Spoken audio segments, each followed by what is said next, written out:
that's when it hit me. I just wanted to take this walk because he thought it might be our last walk. He was scared.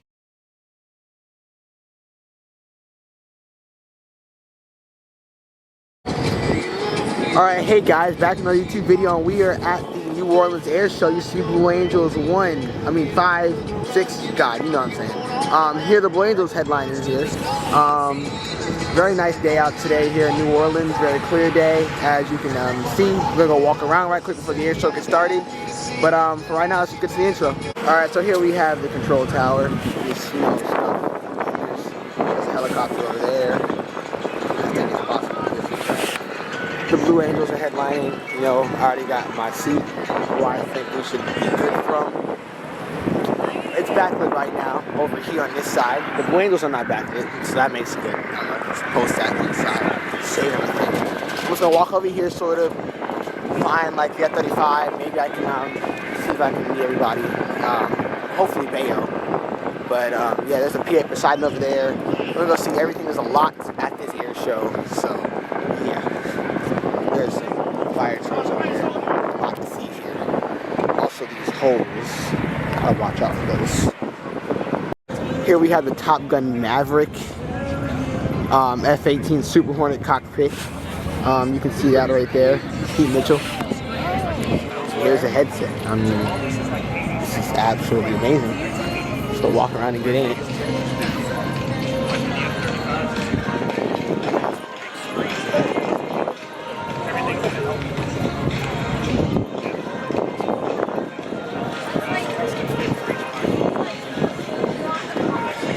You can see they have T-38 kills on the side of it.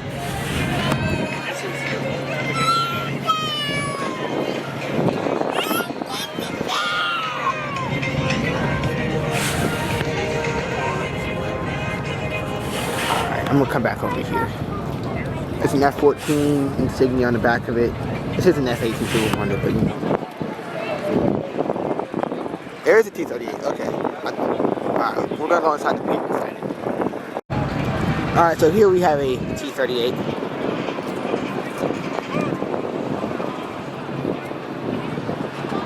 Oh my god, I'm really just geeking out here right now.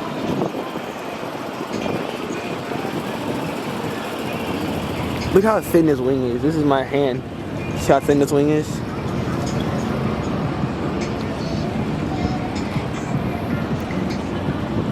Pretty sure Seth has caught in this at some point in time. I mean, we're in Louisiana. PA Poseidon. I've actually never seen one up close before. Like, I've seen one at Hartsfield because they're there, but I've never seen a PA Poseidon up close before.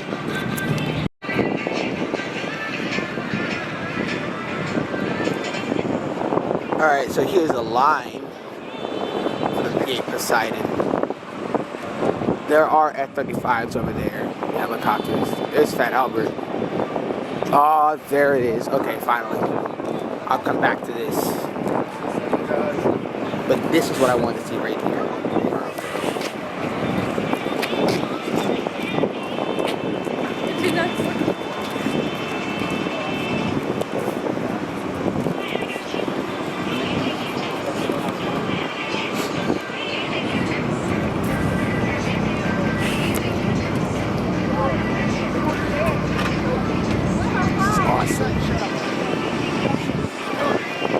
Shockwave over there. Everything from that 800.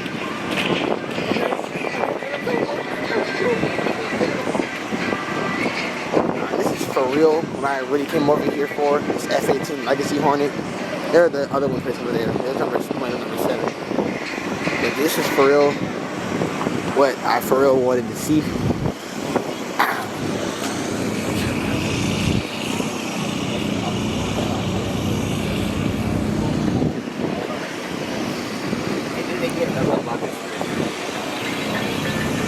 Yeah, you get the more in-depth learning functionality of the plane and everything.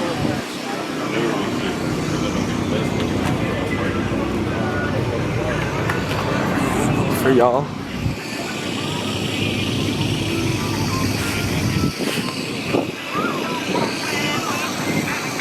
There's Shockwave over here.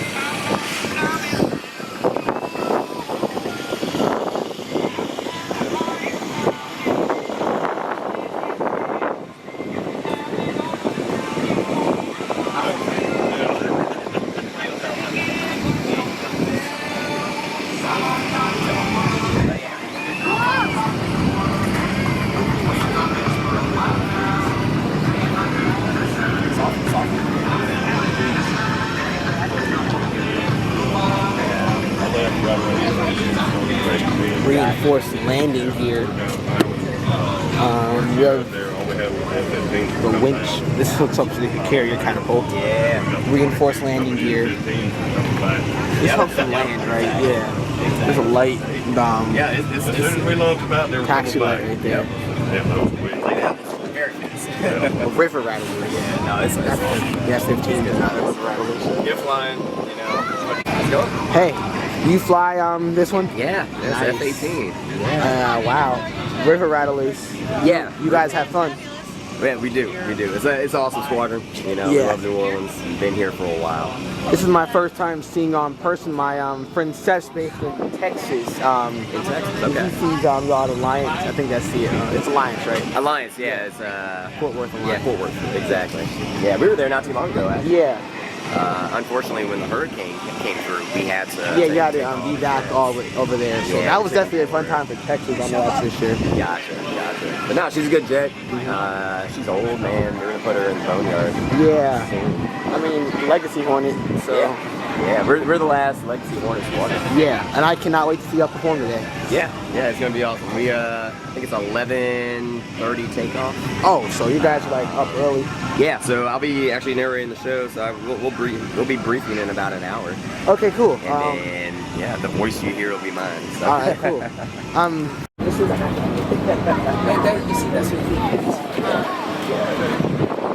let's go see the C-130.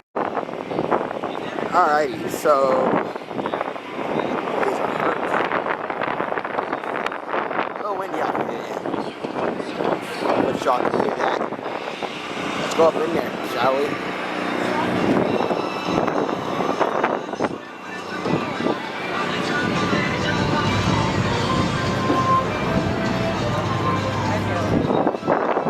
There's Fat Albert. It's backlit, but you know what? He said about 11 o'clock the River Rattlers will take off. So there they are out there. We got Fat Albert right here. It's backlit, but I can still get a picture. Same with points on number 7 over here. But yeah, some of the canopies are open.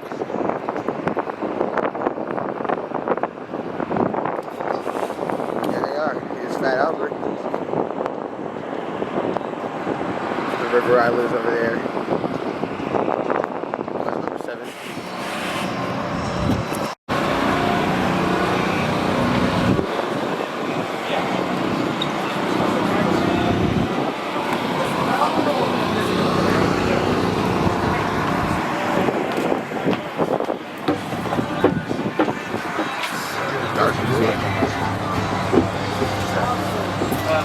There's a line to get in the cockpit. I got it set up still though. Oh yeah, I'm taking boats, trucks, all sorts of stuff.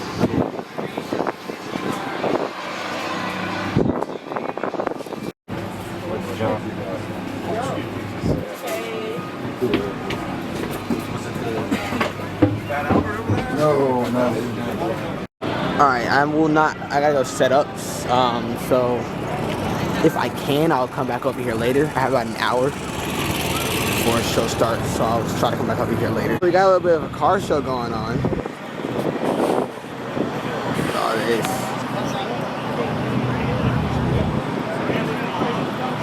Jesus Christ. I need to FaceTime my friend Jacob for this.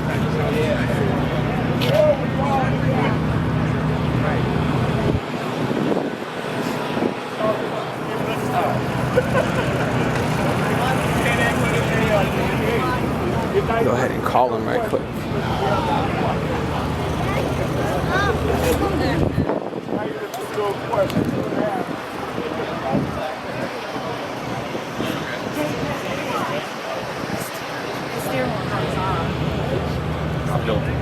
Did you really? Oh, this is a classic. Rip everything out the inside, start it over. Took everything off the front, ripped it off and started over. Hey.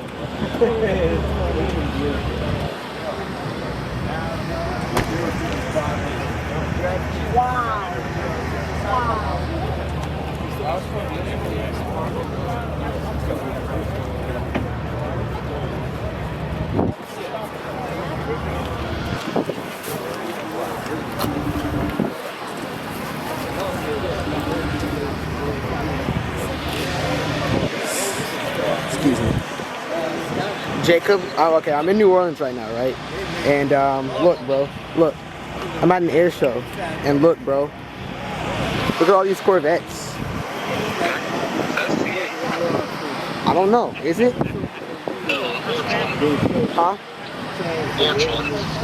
Over here? Yeah, that's C8. Look at this one, bro. Dang. I don't think that's 67 Corvette there. This is awesome. Look at the engine. See the engine?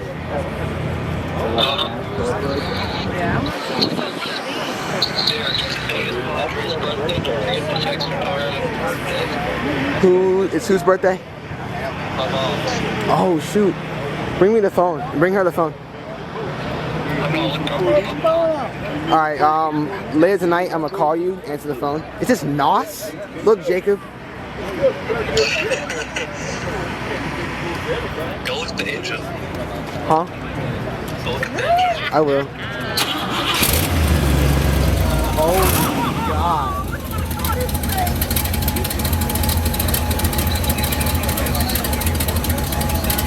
I'm so glad you're here to see that.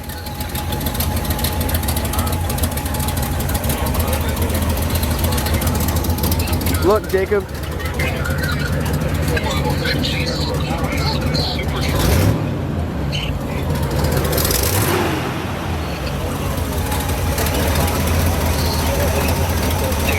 Yeah. In New Orleans.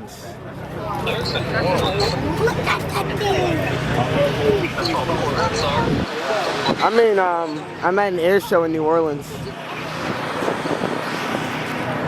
Alright. Alright, I'll see you there. Alright, bye, bro. F-35! Yeah! Let's go over there. Yo, she's there. What the hell? Hold on. Oh my god. Can I get a picture with you?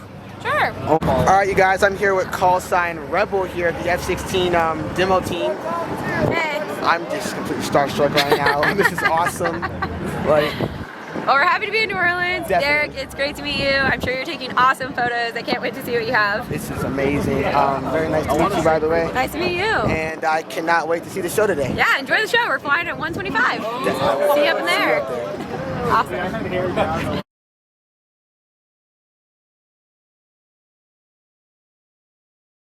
That was awesome. Let's go over to the F-35 tent. Is Bayou over there? Maybe I can get him like sign my program. There's a B1, there's an F-15 over there too. Alright, show starts in about 30 minutes. I wonder if Bayou is over here. I wonder if she is. Yes. That's 20. Yes, sir. Thank you.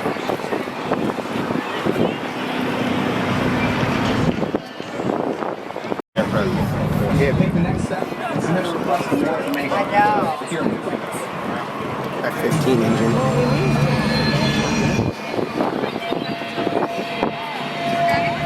People, the most important component of the Air National Guard. You have to help people working as an Air National Guard personnel. Your next step in your career. Where's the third one? You'll work with 5 units across the entire unit. Everything they need to do their job. They have questions about their training program. You'll help them with their insights. That way they will take the training for the Give me a shot too.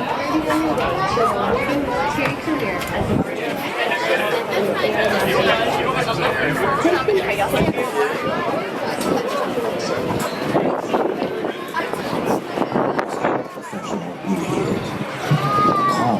others in need.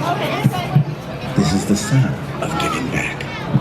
The beat of a glorious heart. The voice of duty.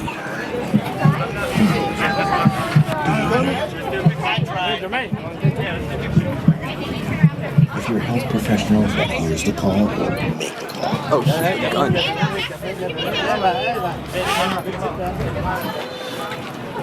In a moment, a person's world can be turned upside down.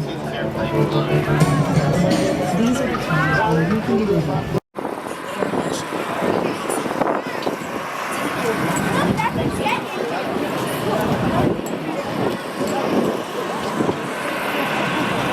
Hey, I'm also joined here by Bayou to say what's up. What's up, everybody? And we're here at the New Orleans Airshow, and I just really can't wait. She flies the F-35A model. And yeah, were you and Rebel doing like a flight together? Yeah, Rebel's gonna do her demo, then I'm gonna join up with her to do a heritage flight profile, and then I'll do my demo afterwards. This is awesome. I cannot wait. Yeah, same. Nice to meet you. Nice to meet you as well. Alright, show starts in about 30 minutes, so I'm heading to the seats. Alrighty. Anthem. You got it. Oh, say, can you see by the dawn's early light what so proudly we hailed at the twilight's last gleaming, whose was stripes and bright stars through the perilous fight, o'er the ramparts we watched were so gallantly streaming, and the rocket's red glare, the bombs bursting in air, gave proof through the night that our flag was still there. Oh, say does that star-spangled banner yet wave o'er the land of the free and the home of the brave? Ladies and gentlemen, a big round of applause for McKenny Alvarado. Thank you, McKenny. Now let's watch as we bring in the American flag. Let's make some noise for Sergeant First Class Roger Ross from the 3rd Special Forces Group. Make some noise, New Orleans. And a big round of applause, too, for all of the jumpers. Master Sergeant Luke Whittington, Sergeant First Class Andrew Davis, Sergeant First Class Mike Johnson, Sergeant First Class Jeff Menda, and of course bringing in the flag there and touching down Roger Ross. They will be back, winds permitting, for their full show. A big round of applause for your United States Army Special Operations Command, the Black Daggers. The UH-1 November Iroquois helicopter that took them aboard. We'll see a demonstration with that and some Cobras from the same unit.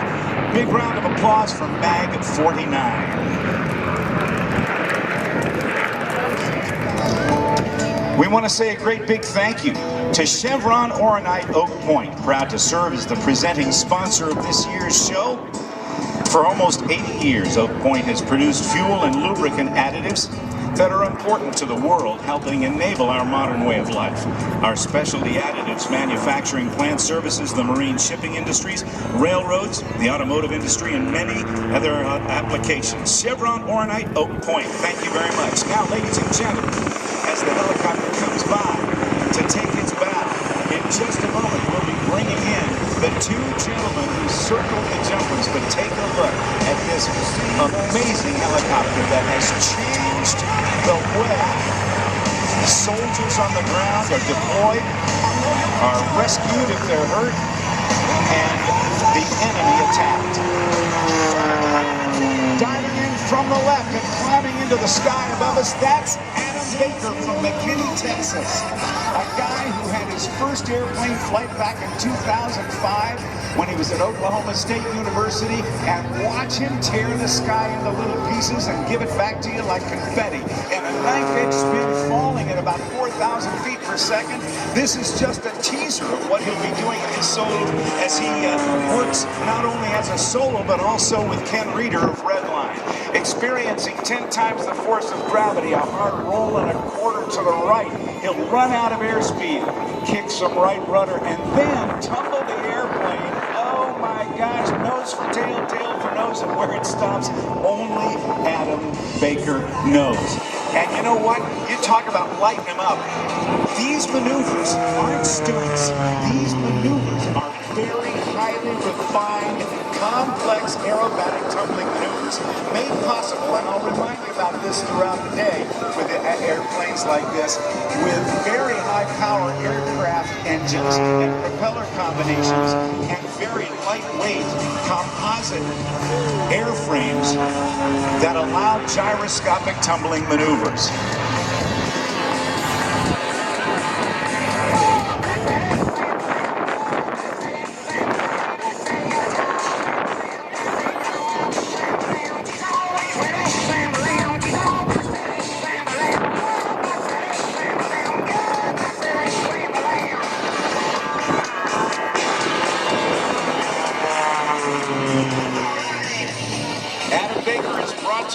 Jet 360, a full-service private aviation company based in Dallas, Texas.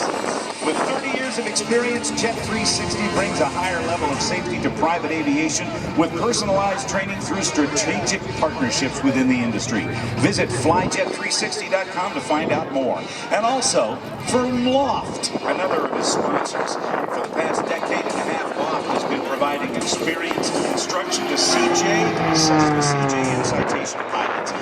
From their rich history of training thousands of pilots, they've been able to create a unique Part 142 simulator training program. Visit loft.aero to learn more. Now, he's off to the left. We've got more to come.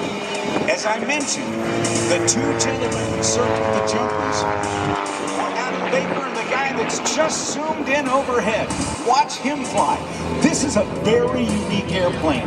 Unlike the unlimited aerobatic airplane that was designed by Walter Exner in Germany for Adam Baker, this airplane is one that was built by the pilot himself. It is a Vans RV-8 aircraft. It is part of a family of airplanes that have now become the most popular and most widely flown, personal-built, amateur-built kit planes on the face of the earth, with over 11,000 flying. It's an experimental aircraft, but I gotta tell you, the experiment is over, and it's fully aerobatic. As you can see, Ken Reeder from Cincinnati, Ohio, the leader of the Redline aerobatic team with Adam Baker, is putting it through its paces as he rolls the airplane upright with a 1/2 cubanate maneuver. It has sustained 6 positive G's and 3 negative G's. It is an airplane that has been called total performance. Richard Van Grunsven out in Oregon designed the first one of these back in the 70s, and as I mentioned, with over 11,000 flying, the experiment is over.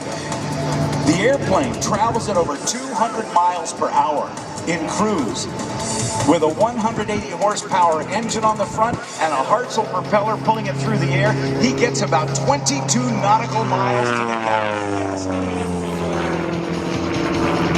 Climbing skyward. This gentleman has been flying for over 40 years, has flown 40 different types of aircraft with 13,000 hours of flight time logged, from doing airline work to corporate flying, even crop dusting. But this is where he has his most fun. Ken Reeder's out. Now diving in from the left, look at the point rolls on the down line as Adam Baker comes back through. He's reaching speeds of over 225 miles per hour, and right there experiencing about 9 or 10 times the force of gravity in this extra 330. 300 plus horsepower motor on the front of this. As they fly together later in the show, you'll be able to see how how well they control their aircraft because they are quite different. Formation flying is challenging enough, but when you have different types of airplanes on the deck, he comes up. Oh, he's going to do it upside down so he can look at you, he can see you. Wave at him, everybody, if you're not taking pictures. Adam Baker and Ken Reeder, they are red line.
Presenting sponsor, Chevron Oronite, Oak Point.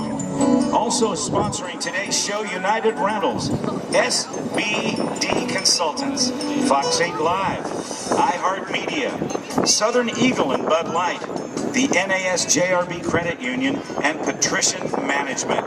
All great sponsors that help bring this show to you this year at NASJRB New Orleans. We're less than 1 minute away from our next performer, and it's a lady who's going to be flying. 8, 9, and quickly rolls out. This little biplane, when it started its life, had a 65 horsepower motor on it. That was what Curtis Pitts put on it back in 1940, in the mid-1940s. But this one has a 200 horsepower motor on it and enables her to do some tunneling maneuvers and just some remarkable aerobatic maneuvers that you will love, and we'll be going live to the cockpit to talk to Jessie during her performance in just a couple of seconds.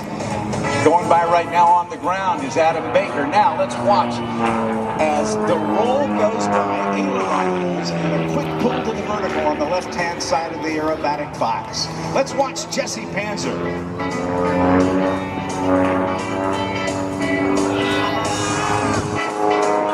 That's called a double avalanche, a loop with 2 snap rolls on the top.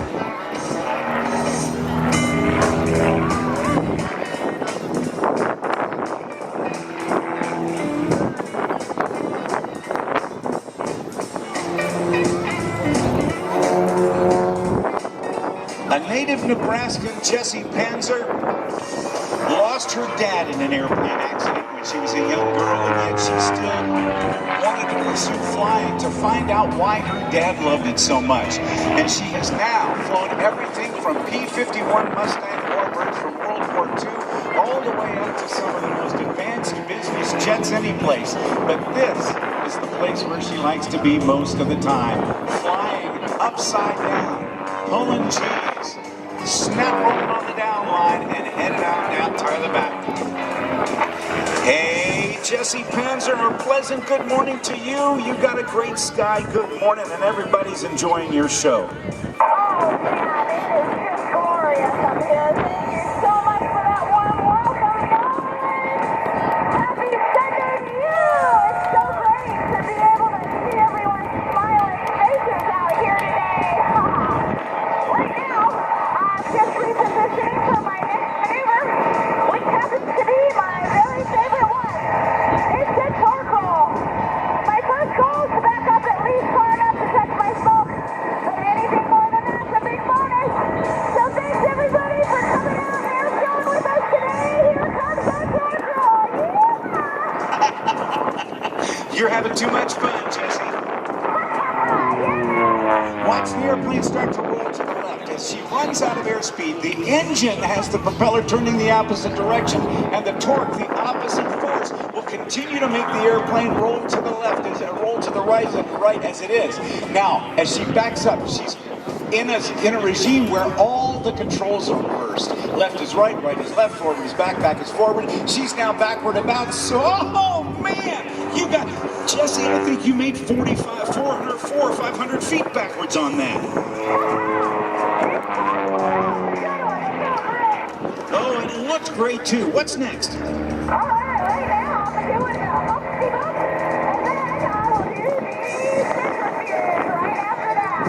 Got it. Now, she's done a Humpty Bump. The centrifuge is a dizzying maneuver where there's a lot of green, blue for her. Watch as she goes up the 45, rolls the airplane to the left, and now shoulder rolls it once and twice and 3 times and almost 3.5, 4.5 times, 5.5 times to the right. The shoulder roll. That is called the centrifuge.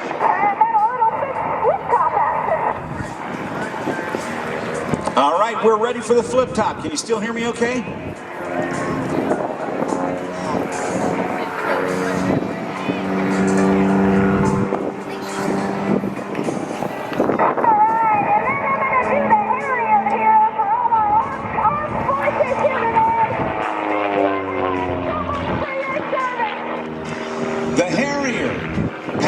Watch her as she does the spiraling tower and slows it down, pointing the nose up as high as she can and slowing it down to almost 0 airspeed.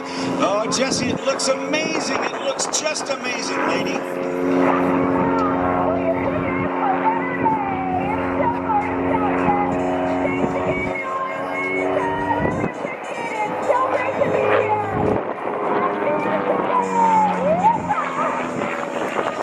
Jesse, ladies and gentlemen, give her a big round of applause. I got my microphone on. She can hear you if you make enough noise.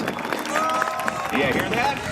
Yeah, baby, I hear ya. Thank you so much. We'll see you on the ground. You bet, Jesse.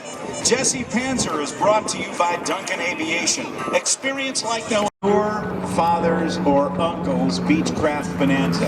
It was never meant to do what you're going to see it do.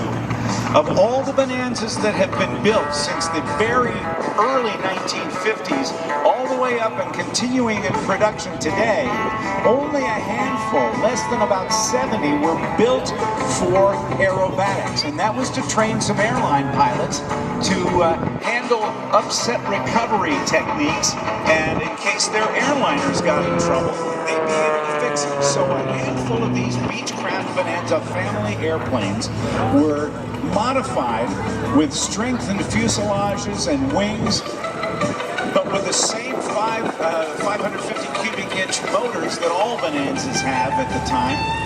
But this young man from Coshada, Louisiana, is demonstrating by keeping it all within just a few G's.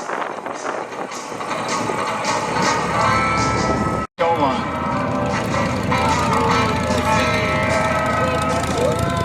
Kevin wants to thank his sponsors, Red Bull, CJ Aviation, Textron Aviation, Tempest Aero, the Hartzell Propeller Company, and Tubro Aviation. For it, ladies and gentlemen, to your left, I want you to take a look and listen to the sound of a V12 liquid-cooled engine from World War II.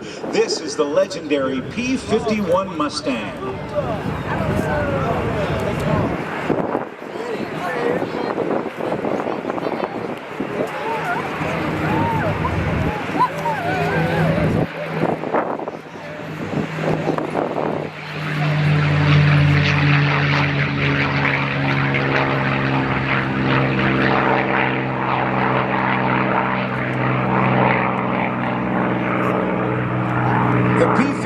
Mustang has its roots going way back to 1940 when the British purchasing didn't want to build other people's airplanes like the Curtiss P-40 Warhawk that they wanted. This airplane, it had an Allison V12 engine on it, but it didn't quite perform well enough to keep up with their own Royal Air Force Hurricanes and Spitfires.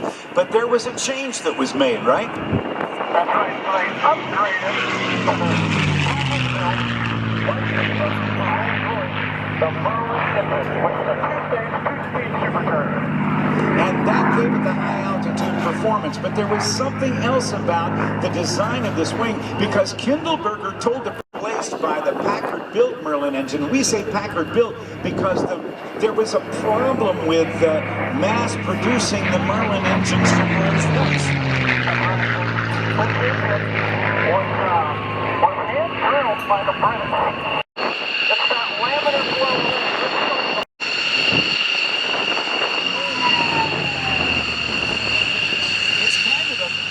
It's kind of a thin wing, isn't it? But you had a description that I had never heard until yesterday about what that wing design is based on. The laminar flow wing is actually based on the current pixel area of the birth trout. Did you say birth trout? I did. Exactly what the point was. What about a rainbow trout? Would that work?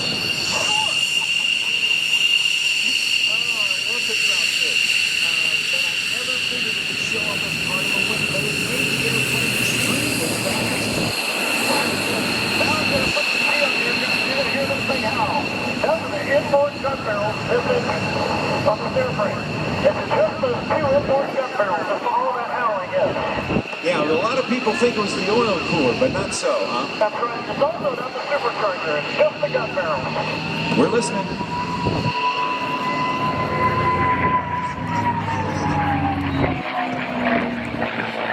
Just a pure airplane of its time. 15,000 or so built? 15,786 is the accepted number. And that's always depending on whose history book you read? That's right. It depends whose dossier you're reading, my man. There are a lot of variances in that, but you say 15.7. 15,7. That's the accepted number. Okay, what's the next pass? It looks like you're going to set up for a photo pass. Photo pass, yes sir. All right, everybody, hold your cameras, and I'm going to be quiet and let you listen to the sound of the Merlin magic.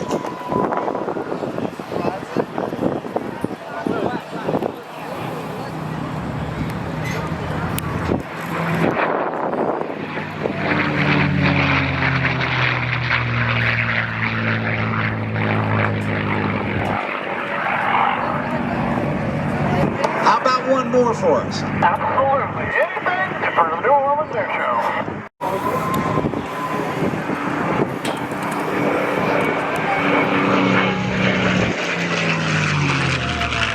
Hey, you know, Scooter, I want to talk about that radiator scoop, because my understanding is that the earliest versions of the Mustang had engine cooling problems, because unlike a lot of airplane engines, this one's liquid cooled. It's got a radiator just like a car, but they had cooling problems, and so they actually moved the scoop back under the fuselage and separated that intake with what they call a gutter. Tell us a little bit about that.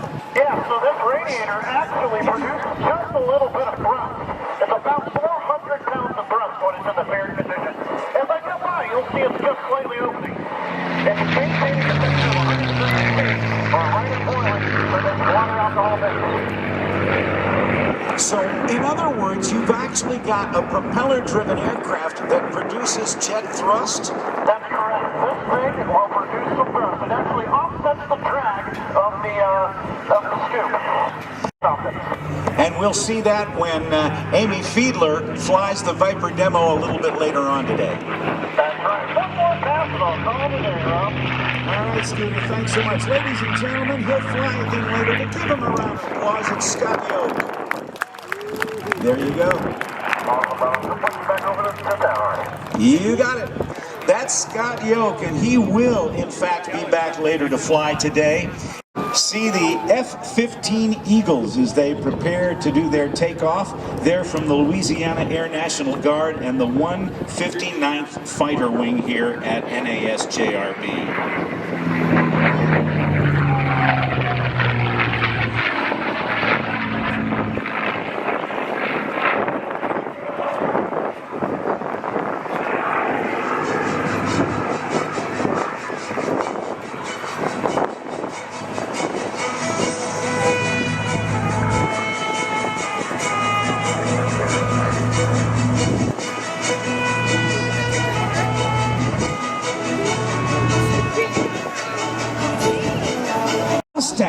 was initially designed for the British, the Royal Air Force, was adopted in huge numbers, as we say 15,700 plus for the United States Army Air Force. The Navy even took a try at using the Mustang aboard a carrier.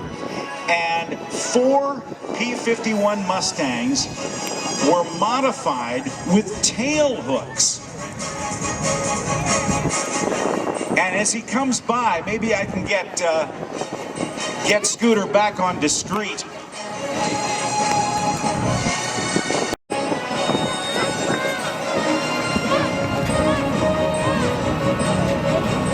Let me see if I can get him up. Hey, Scooter, there was something you were telling me about, and I just told the crowd there were 4 Mustangs that were actually designed with tail hooks. You want to tell us about that?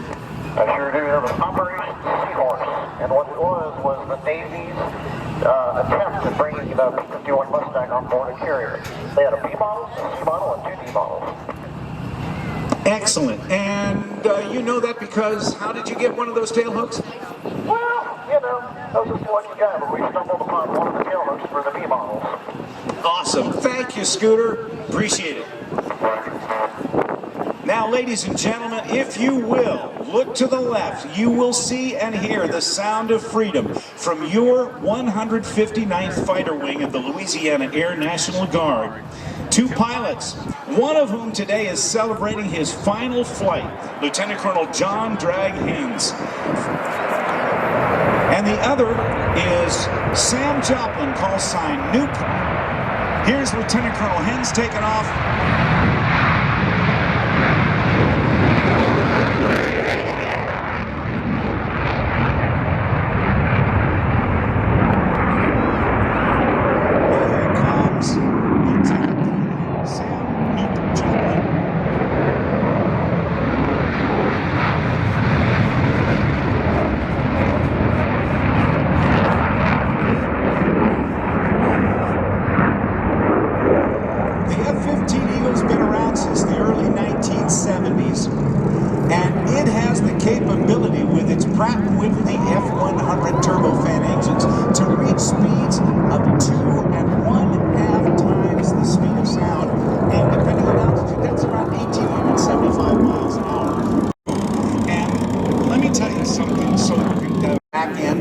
And produces the thrust.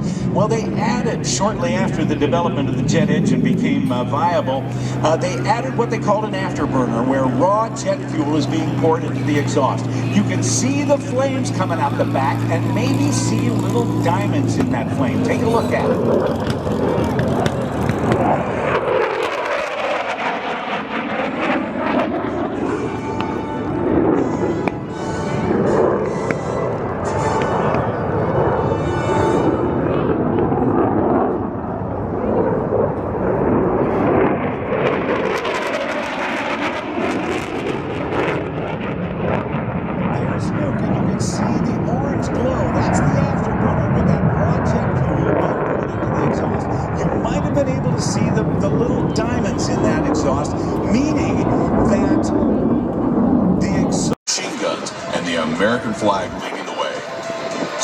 On behalf of the entire...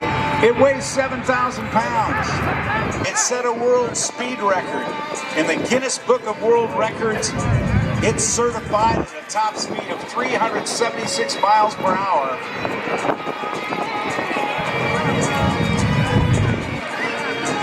And as Dave Olmsted told you, the 3 Pratt & Whitney J-34 jet engines that power it have been modified with afterburners. I talked about the afterburners on the F-15 Eagle. Well, you're going to see big time. And here, big time, the engine pops now.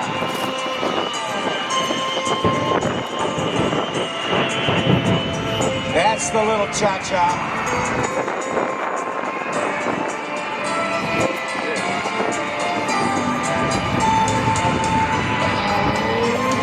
Chris's crew chief, Wayne Rachel, is already headed down to the start point. We're going to see a run on this.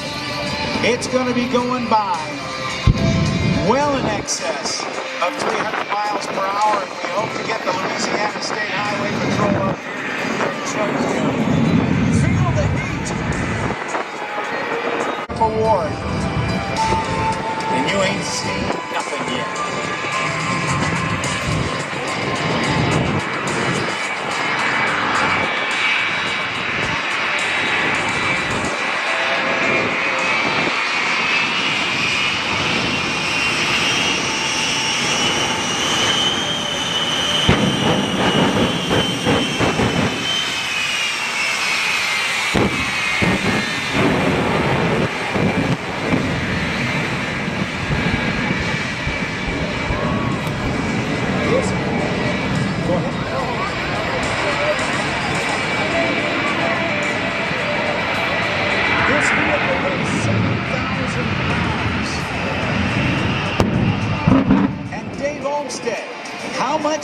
How much diesel fuel do they, or jet fuel do they put in that?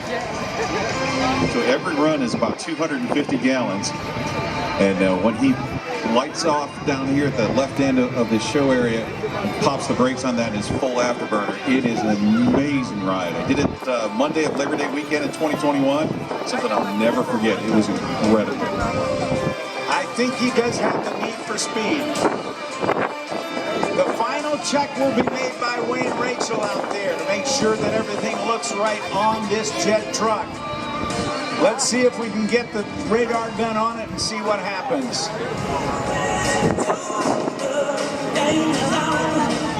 Spooling it up. Get ready. We're almost ready for the run. Hold your phone sideways. Here we go, ladies and gentlemen. He's off. 0 to 60 in 1.4 seconds. There's 120, 175, 225, 275. Right there, just shy of 300 miles per hour in less than 2,000 feet. Let's hear it for Chris Darnell and Shockwave. Hey everybody. Speeds of about 145 miles per hour, and there are about 100 of these in the fleet for the United States Coast Guard all around the country.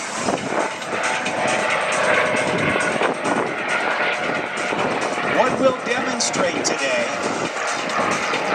is a simulated deployment of a rescue swimmer to recover a survivor in the water at sea. Those of you who have boats that get out a little bit and have your marine radios, you all know that you always monitor channel 16A. Because if you get in trouble and you put out a mayday call on 16, the Coast Guard will hear you and they will respond.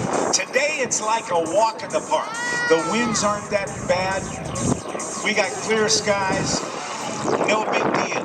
But most of the time the Coast Guard is called out in very, very marginal weather, and they have to fight high seas, strong winds, rain, and near freezing temperatures. But let's watch here as we prepare, as this crew prepares to deploy the rescue swimmer. On board today, we have the aircraft commander, Lieutenant Isaac Babcock. He's in the front right seat. The co-pilot, Lieutenant Zach Mouse. The flight mechanic is aviation maintenance technician, 3rd class George Hess. And the rescue swimmer who will be coming out of the helicopter and going down on the hoist is aviation survival technician, 3rd class Keegan O'Leary. Always ready, Semper Paratus is the motto of the Coast Guard.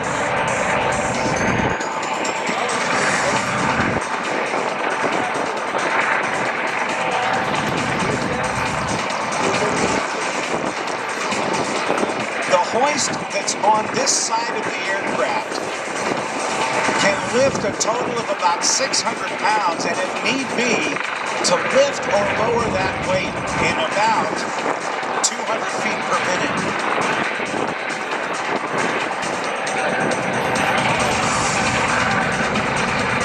You can see the rescue swimmer now is being lowered by that hoist. There are a couple of different ways the rescue swimmer can get into the water. One you're seeing here right now with the harness and being lowered into the water, or the pilot can literally lower the helicopter within about 10 feet of the water, and then the rescue swimmer can literally jump into the water. But underneath, there are hurricane force winds. You see right now, Keegan O'Leary gave a wave to the helicopter, and they will now move out of the way because these downforce winds are literally hurricane force winds. And it is now the responsibility of the flight mechanic who's back there to tell the pilot which way to go, because at this point the pilot cannot see straight down. So the flight mechanic, who can see straight down and has a much better field of view, can tell the pilot forward 10 feet, back 10 feet, left, right, up, or down. They will go out of the way and continue to circle while they put out this smoke, indicating that the rescue swimmer has located the survivor. The rescue swimmer will then assess the physical situation of the survivor. If that person is okay, they can hook a horse collar around his shoulders or her shoulders and lift that person up, or they can be lifted together by attaching the survivor to the harness of the rescue swimmer. Or there's another way of doing it.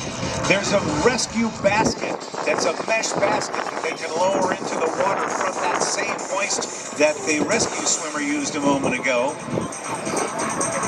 The survivor can crawl into that basket and be lifted up into the helicopter. If the survivor is incapacitated, they can lower a litter board like a cot. That can be lowered into the water. The rescue swimmer has the medical capabilities then to get that person on the backboard and then strap that person down and lift him in. Now, in just a moment, we're going to see the next smoke as the rescue swimmer is now waiting and saying, I'm okay, I'm ready. Flight mechanic George Hess is telling the pilot, move forward a couple of more feet, as he lowers then the cable for the hoist to bring the simulated survivor and the rescue swimmer back up into the HH-65 Dolphin. These helicopters have recently been re-equipped with very significant and advanced instrumentation to increase their ability to perform in bad weather and instrument conditions when the visibility is very low. Give him a wave, everybody. That's Keegan O'Leary. Flight mechanic George Hess pulling him up with the hoist. He's going to get him all taken care of as the co-pilot, Lieutenant Zach Mouse, I'm not sure how to pronounce that, and the aircraft commander, Lieutenant Isaac Babcock, then head out to the right. They'll make a couple of parade passes for us, and we can see this helicopter as it goes by.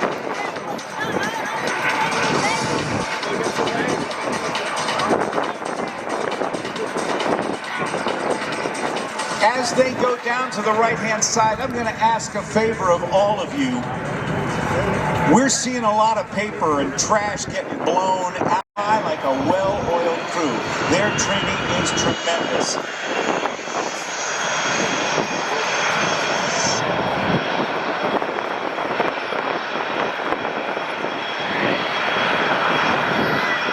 They are on duty 24/7 to assist persons or vessels in distress from Apacatchewell, Florida, all the way to the Texas-Louisiana border under 250 miles offshore, all from Coast Guard Air Station New Orleans.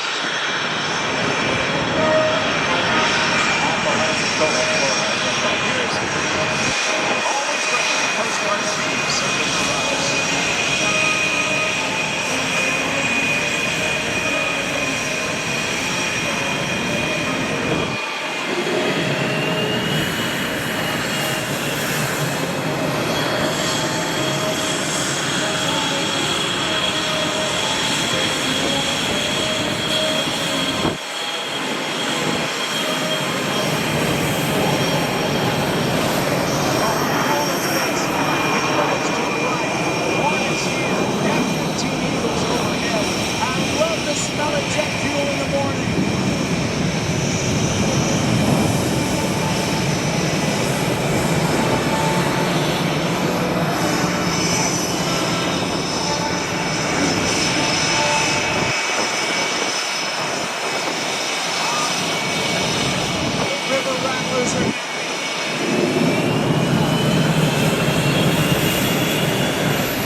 Here's the HH-65 Dolphin. We're going to see it come by as well, but look at this as it hovers. We'll be talking a little bit later on with Major Craig. Advances in technology have made it easier, but it's still a skill that has to be learned by every helicopter pilot to handle it manually. We'll be launching those FA-18 Hornets from VFA 204, the River Rattlers, in just a couple of minutes.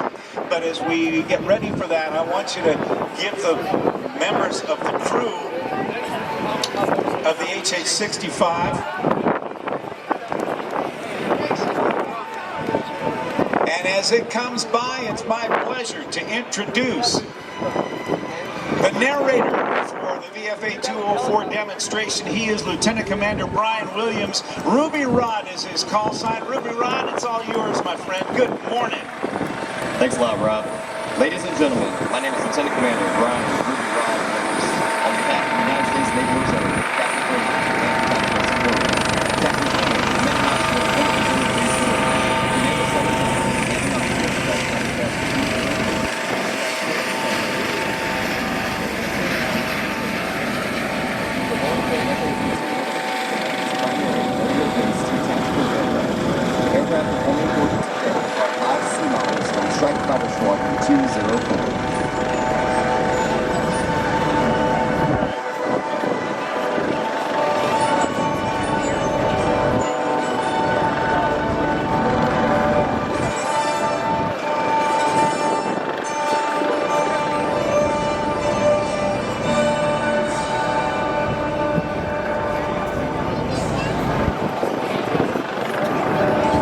every day by naval aviators across the fleet.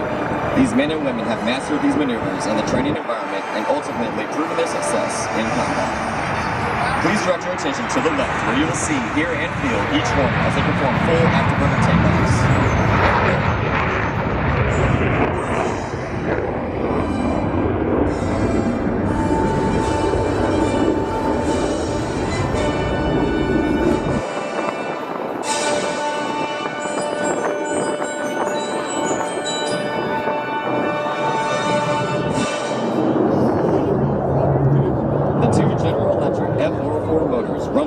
Maximum power, producing 32,000 pounds of thrust, propelling the Hornets into the air. Two separate ships will demonstrate the section takeoff. During this maneuver, the wingman will maintain precise positioning throughout the takeoff roll and into the air.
I would like to introduce the pilots performing in today's demonstration. Aircraft call sign River 1 is piloted by Commander Boria Borat Celentano, our commanding officer. Borat hails from Long Beach, California, and served for 11 years on active duty before transitioning to from the left and right to demonstrate the 1v1 capabilities of the pilots and aircraft. As the Hornets merge, watches Brianna evaluates the energy and geometry of both aircraft and maneuvers his section to gain an offensive advantage.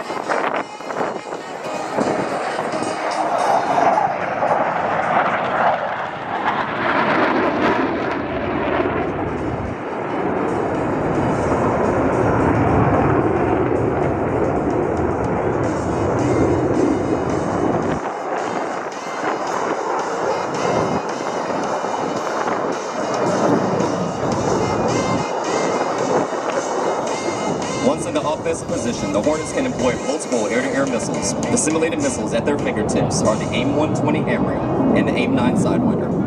Eventually, Rihanna and his wingman Jackal will saddle in for a tracking gunshot with the M61 20mm Vulcan cannon.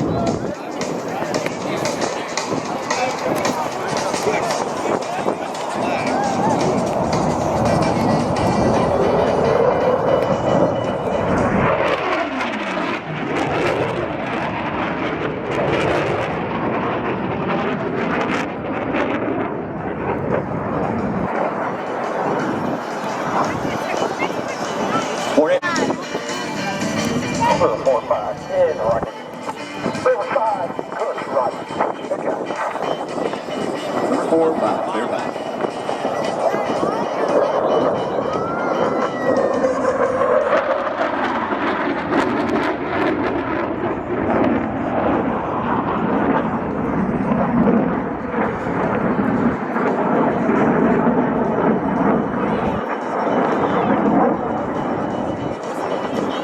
Ground forces request an immediate show of force at low altitude and high speed.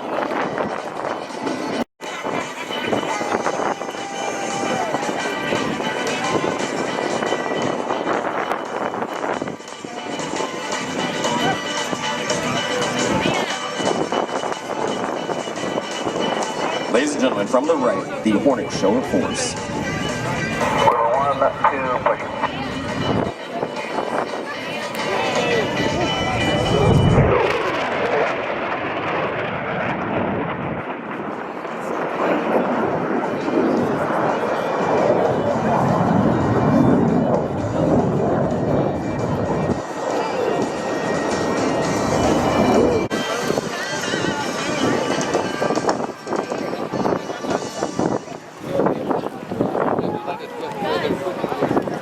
Watch as Rihanna takes the flight vertical using the Hornet's superior handling characteristics and 3D geometry to gain an offensive advantage against the adversary.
The Hornet has a top speed of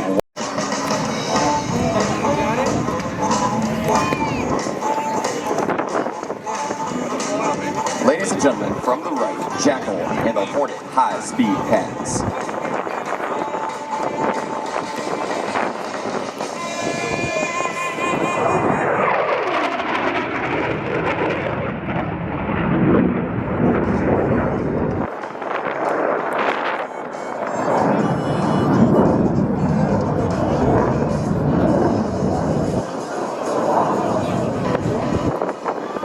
And so, let's listen in as Ducky orchestrates the attack.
His body will be subjected to 7 times the normal force of gravity throughout the maneuver, straining his body and hip.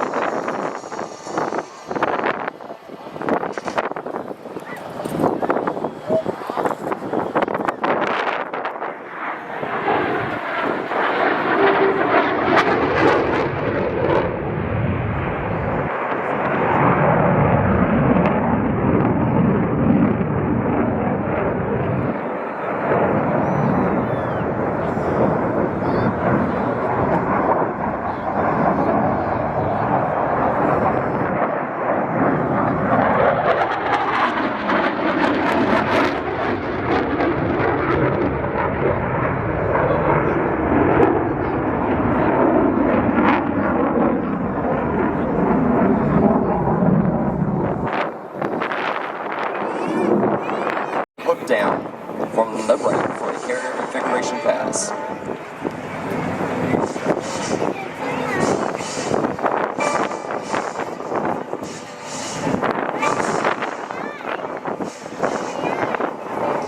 Each aircraft flies the carrier landing pattern, adjusting for winds, glide slope, and to catch one of the arresting wires strung across the flight deck.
The Hornet Diamond Photo Class.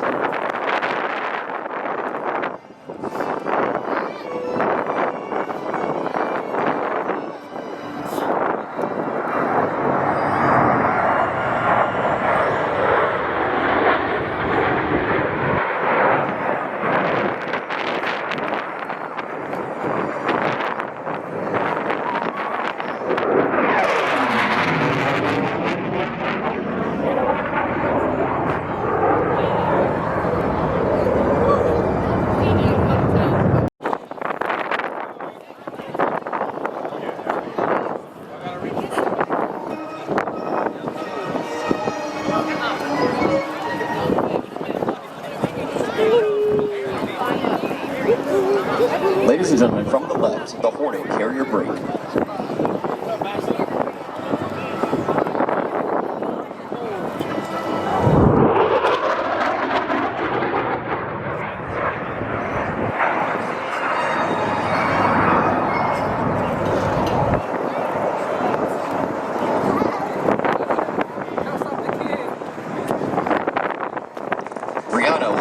The river flight of four to 4 touch and goes from the left via the diamond brake.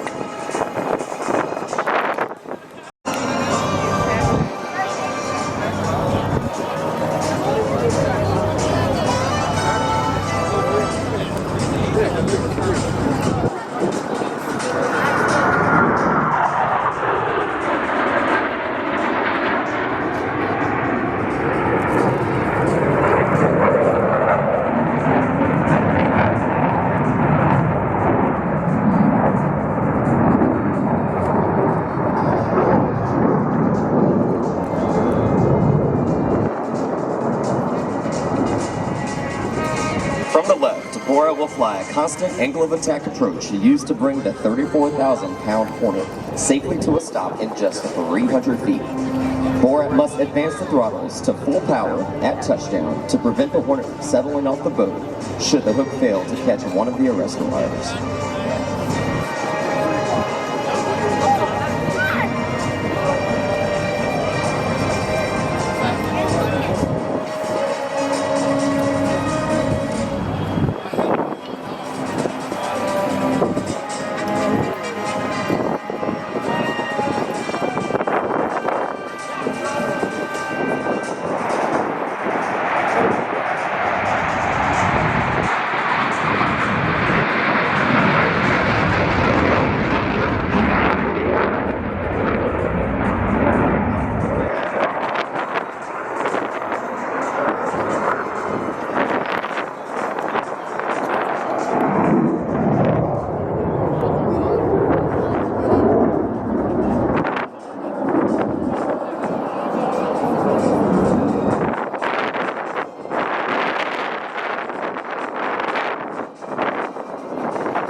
Get your cameras ready as Borat executes the high-speed photo pass from the right.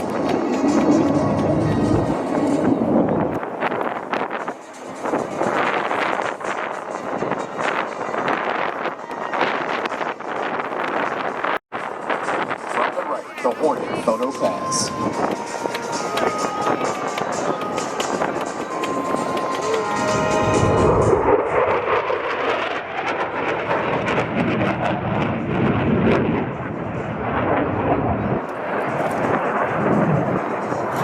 Giving them a round of applause.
serve in VFA 204. We thank you for allowing us the opportunity to perform our air power demonstration here at NAS JRB New Orleans. We appreciate your continued support as we serve our great nation. Thank you.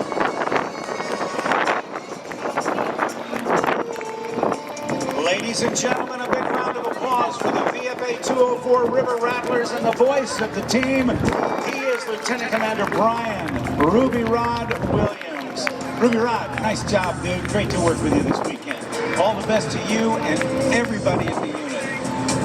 Now, out in front of you right now, as these aircraft land, we're going to take you back to World War II carrier operations when an airplane just like this, one of over 12,000 that were built, was actually involved in carrier operations. And in order to make room for these airplanes on the deck of a carrier, they didn't stick their wings out, they folded them up.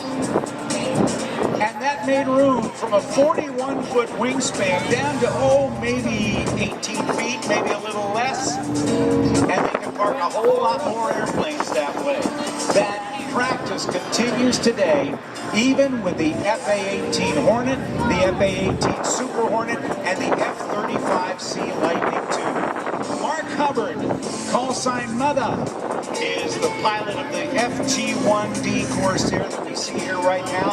He'll be participating in the United States Navy's Legacy flight a little bit later on, but it is great to see this airplane here at NASJRB New Orleans, especially alongside the P-51 Mustang that we've already seen flown today by Scott Scooter Yoke.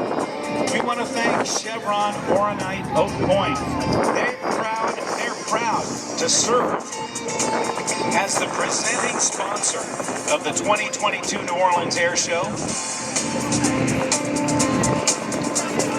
For almost 80 years, Oak Point has produced fuel and lubricant additives that are important to the world, helping enable our modern way of life. Our specialty additives manufacturing plant services the marine shipping industries, railroads, the automotive industry, and many other applications. Chevron Oronite Oak Point, delivering value in many ways now and into the future. Mother will be back in a little bit. We also are going to be welcoming back the F-15s. They are over your shoulder and to the right. They'll be coming in to beat up the field a little bit. And we've got a couple of very, very special pilots flying those F-15s today. In the lead airplane is Lieutenant Colonel John M. Enns. He is the Chief of Safety of the 159th Fighter Wing, Louisiana National Guard. And as Chief of Safety, he's responsible for formulating and developing and coordinating all flight occupational weapons safety policies, plans, and programs affecting more than 1,500 Louisiana Air National Guard airmen civilians throughout the state. There they go by right now. He's in the lead airplane.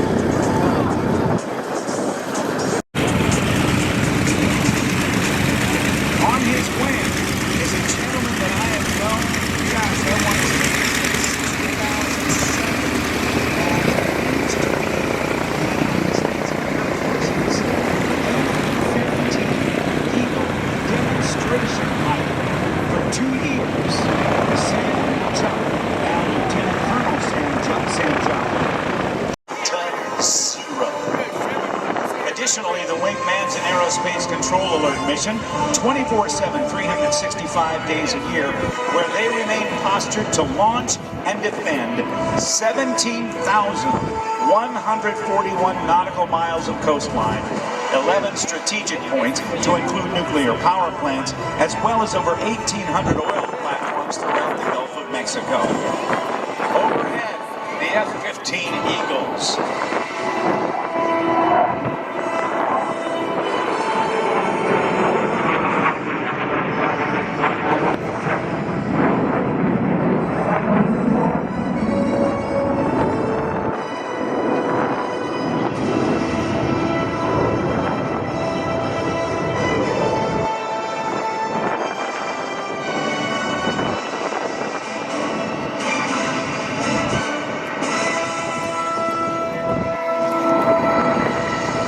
Lieutenant Colonel John Henn, celebrating today something very, very special.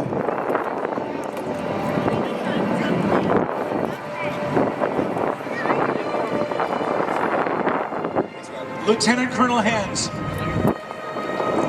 as he approaches from the right, is flying what is known as his feedie flight. This is his last mission, his last sortie in the F-15 Eagle here with the Louisiana Air National Guard. And when he and Nuke took off earlier, they were able to go out over the Gulf of Mexico, clear of any land, and he had his last supersonic flight as well. But today, we celebrate his career.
Ladies and gentlemen, keep your eye on the Eagle as it comes by on this low approach.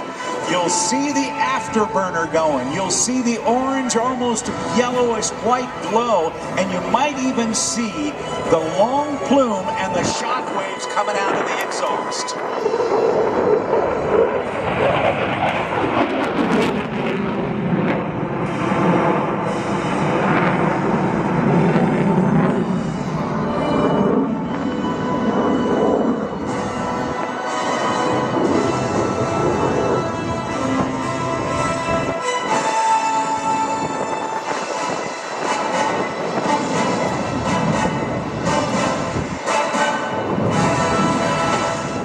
Now, as we watch Sam Nuke Joplin come by, you can see maybe the diamonds, the little shapes in the exhaust.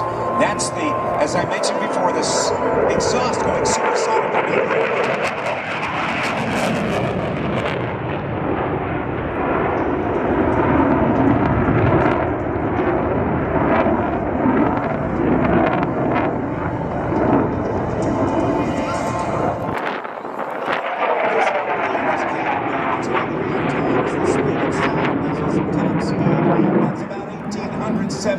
Miles per hour. It's powered by two Pratt & Whitney F-100 turbofan engines with afterburners, Mach 2.5. It was back in 1975 that an F-15A Eagle, the earliest version of the Eagle, was actually taken up to Grand Forks, North Dakota in February of that year, where it's cold, where the cold air makes a jet engine operate more efficiently. And on that day, a record was set, breaking a previous record set by a Soviet MiG-25 Foxbat fighter in what is called a time to climb record. And Major Roger Smith broke that record. 98,400 feet in 207.8 seconds. That's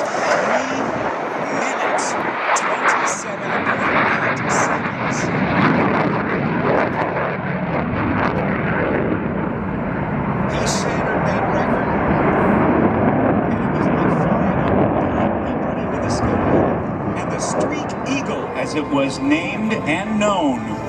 Just kept climbing until it ran out of inertia, went over the top, reaching 102,970 feet. The high rate of climb is one of the reasons the F-15A Eagle was later chosen for the Air Force's anti-satellite platform, which flourished briefly in the late 1980s. But this is the air superiority fighter for your United States Air Force since the 70s.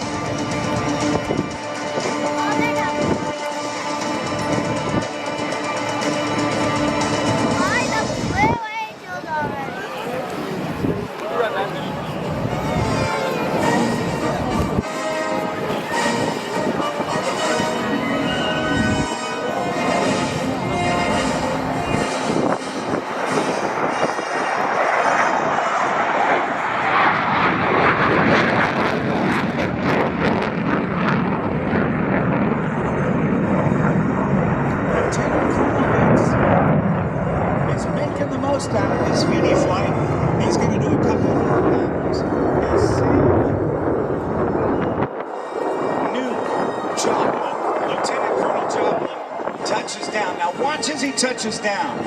He's going to keep that nose up in the air. This is an airplane that weighs in somewhere in the neighborhood of 40,000 pounds. The brakes are small, so he keeps the nose off the ground and uses the wings, the fuselage, the entire airplane as a speed brake, if you will, to help slow down and be easier on the brakes. Look at him, keep pulling back. That stick comes back in his lap. And now, as the airspeed bleeds off, he lets the nose wheel gently down on the runway.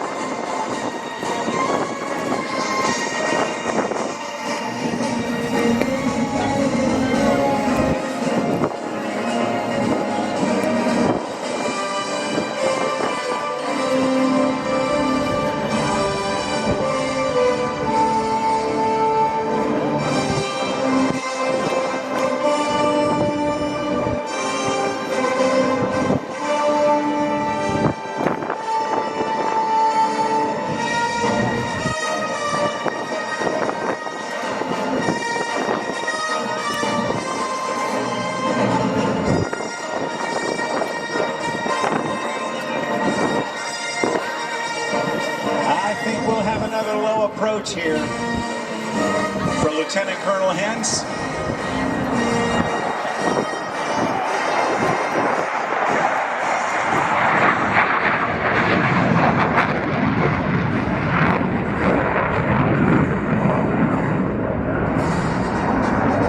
That all around there was probably 7 times his normal body weight. His call sign, by the way, is drag. Lieutenant Colonel John Hens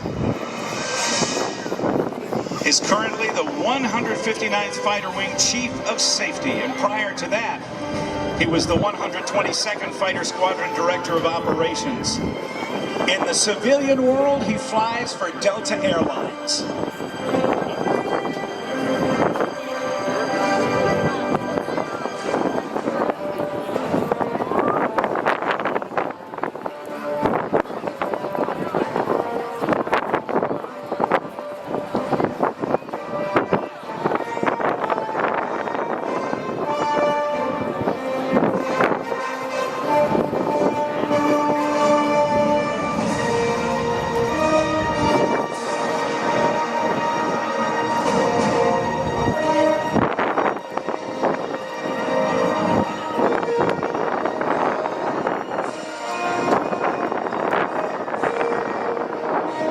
The numbers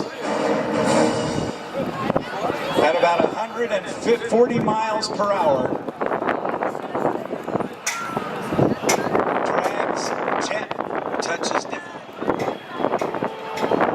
Again, the aerodynamic braking used to slow the airplane down without burning up the brakes. The muscle memory these guys have is pretty amazing, because you might notice that the afterburner cans in the exhaust are within about 1.5 feet of the ground. They know exactly how far back to pull.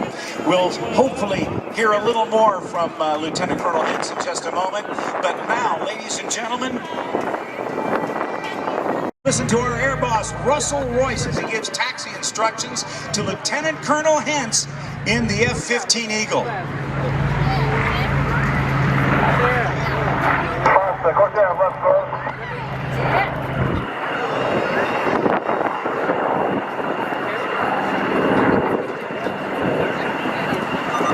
Keep going. Chain 01, air boss, taxi. Junior taxi on Alpha, and I'll call you left. Taxi on Alpha.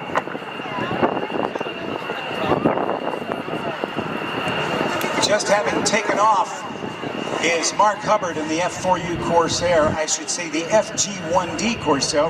Corsair will explain the difference in a moment. But here comes the F-15C Eagle. And you and I, ladies and gentlemen, are going to have a chance to congratulate and thank Lieutenant Colonel Hentz, call sign Drag, for his flying service here with the Louisiana Air National Guard's 159th Fighter Wing.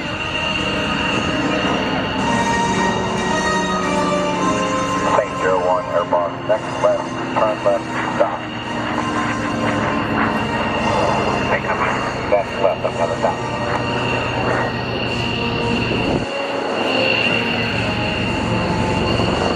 Lieutenant Colonel Hentz, this is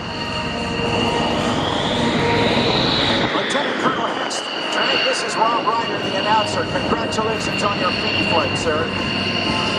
Thank you very much. It's been my pleasure to serve in the Air Force and been an Air National Guard, and I've enjoyed every minute of it.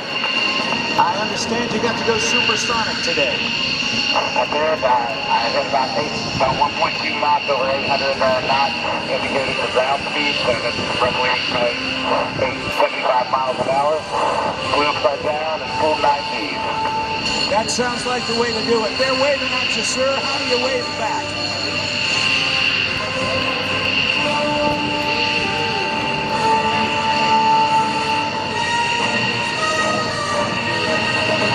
There you go. There you go, sir. Thank you all very much, and we appreciate the crowd coming out today.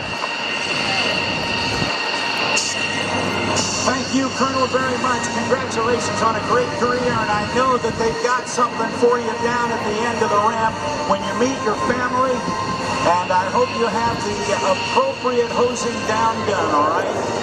All right, thanks a lot. I appreciate it. You bet, sir. Thanks a lot. Lieutenant Colonel John Hentz. They are going to do what they call a hosing down, and they're going to get water fire extinguishers, and when he steps out of the jet, they are going to pepper him with fire extinguishers.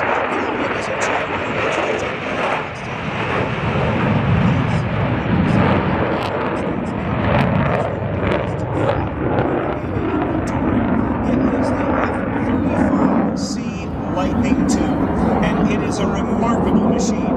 It is known as the Joint Strike Fighter. There are versions for the United States Air Force, which we will see later. There is an ability for short and vertical takeoff and landing, just like the Harrier did. 3 different versions. Today we get to see 2 of the 3, and this one is the name.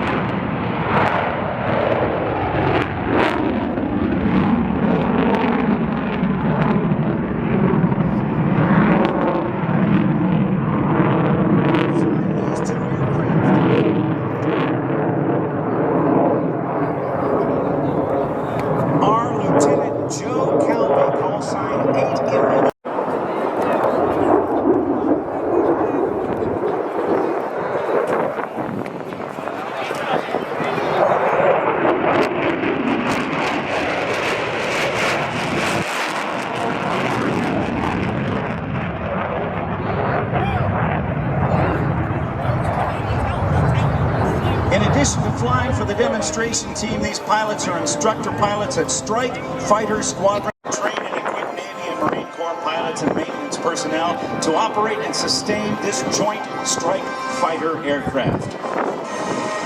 They got their first F-35 back in 2017. They reached their initial operational capability.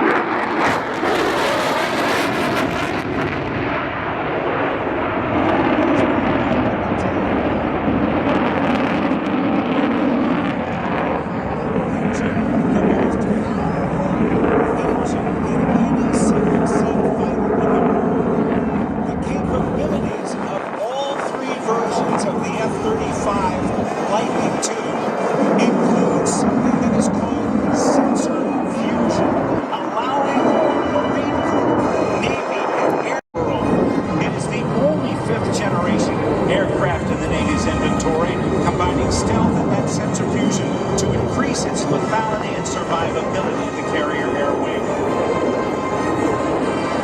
We've seen the tactical pitch. Let's take a look now as they do.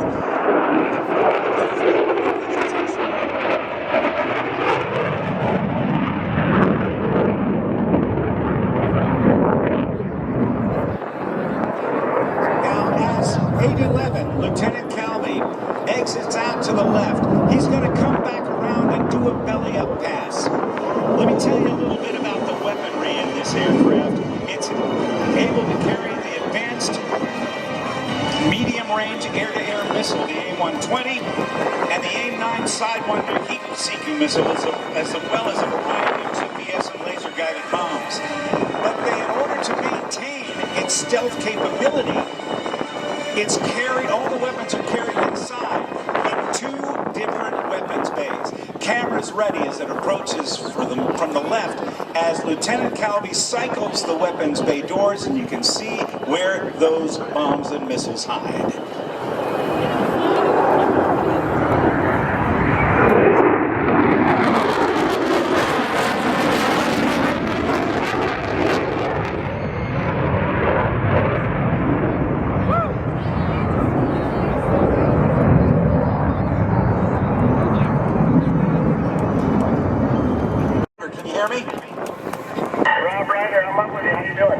I'm doing good. Hey, listen, this airplane will go super fast, faster than you're allowed to go here near the ground, but you can show them how slow it'll go, can't you? That's right. I'm going to try to get this 48,000 pounds of metal down to about 100 miles an hour here. Wow, 43,000 pounds? Well, call the speeds, we're listening. All right, Roger, right now I'm at 160 miles an hour, slowing down. There's 140. I would 130.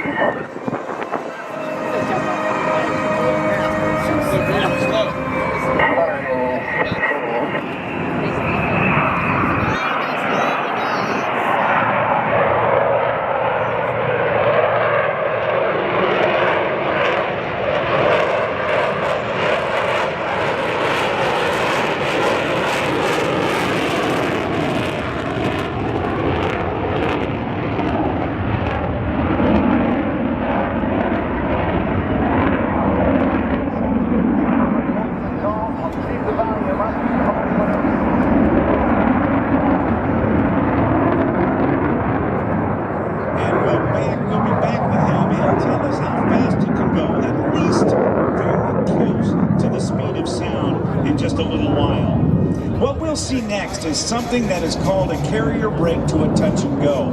During flight operations, the carrier and its fleet, the aircraft carrier, that large ship, is at its most vulnerable because they always point into the wind. They don't vary their heading. In order to get better slow speed handling characteristics of the airplane as they launch through and come back to the wind.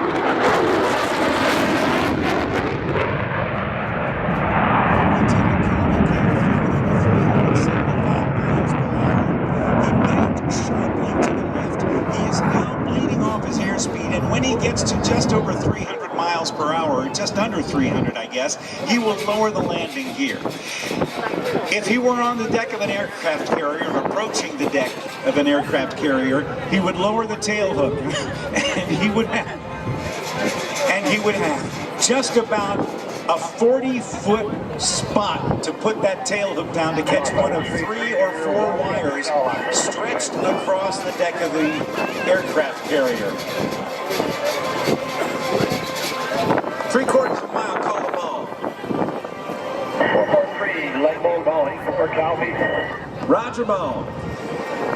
Whether he catches the tail hook on a wire or not, he'll shove the throttles forward just in case there is a bolter.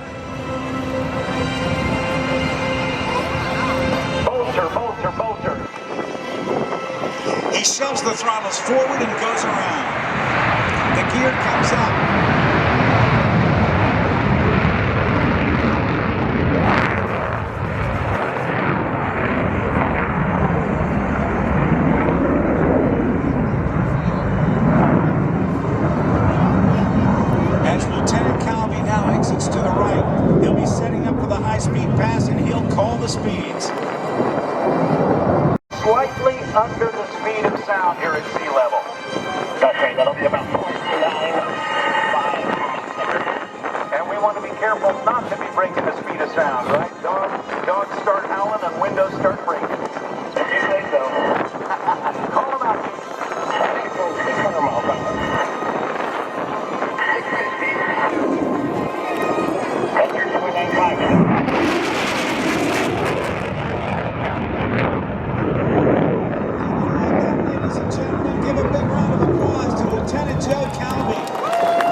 aircraft can turn in. He says he's going to pull some G's because when he comes by show center, he will bank sharply to the left, 90 degrees of bank, yank that stick back, and he will then experience over 7 times the force of gravity, over 7 times his normal body weight, as the Lockheed Martin F-35C Lightning II presents to you the minimum radius tour.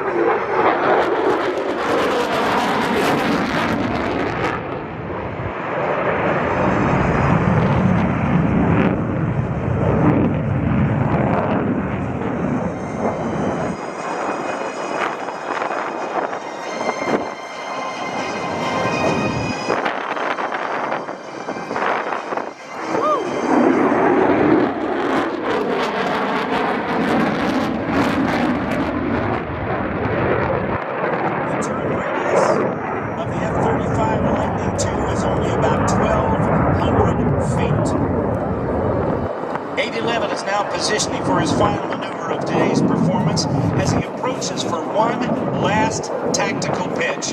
He'll use this tight turning capability to gain altitude and slow the air that has been responsible for the building of so many amazing airplanes since World War II. A mile-long production line that is so advanced, and the construction methods are so advanced that even though these aircraft are lined up, you don't even have to wear hearing protection in the production line.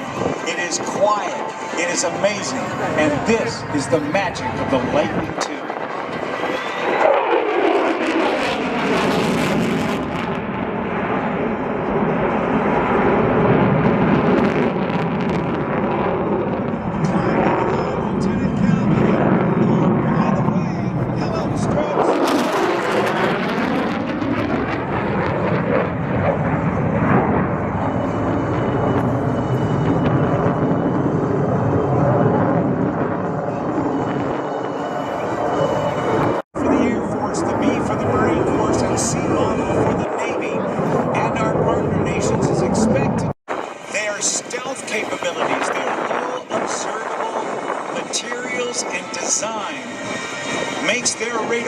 Section extremely hard to see. They have passive radar that they can use to locate targets and destroy targets without being detected by the enemy. It is an amazing airplane, and we are so pleased that our United States Navy and your United States Navy, as well as the Marine Corps and the Air Force and our partner nations, have this most advanced aircraft.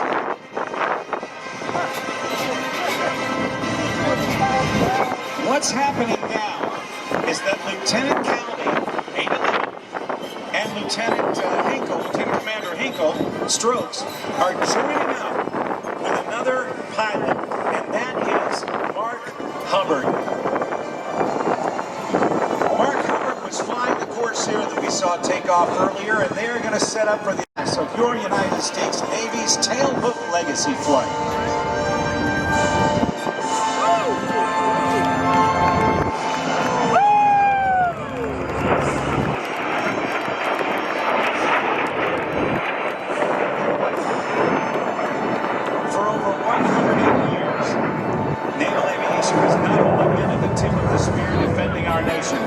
It has also been at the forefront of flight pairs venerable warbirds from our Navy's past with a high-tech weapons system known as the F-35C Lightning II. Through these unique and dynamic formation flight demonstrations, we aim to inspire the best and brightest of the next generation of young Americans to join the ranks of naval aviation. In its early years, naval air power played second fiddle to the great dreadnought of the high seas, the battleship. Scouting for enemy ships was the limit of the new aircraft's mission. But during World War II, at the battles of the Coral Sea and Midway, projecting power from aircraft carriers shaped the future of naval combat. Through the inspired heroism of a handful of naval aviators, 2 of the most decisive sea battles of the Pacific War were won. By the end of that conflict, the aircraft carrier and her air wing had replaced the battleship as the dominant weapon of naval warfare. Private individuals and nonprofit organizations and museums have made it possible. Mark Hubbard and the Chance Vaught, actually Goodyear Tire and Rubber Company built FG-1D Corsair. He was born aboard Blytheville, Arkansas Air Force Base, but he realized in a very early age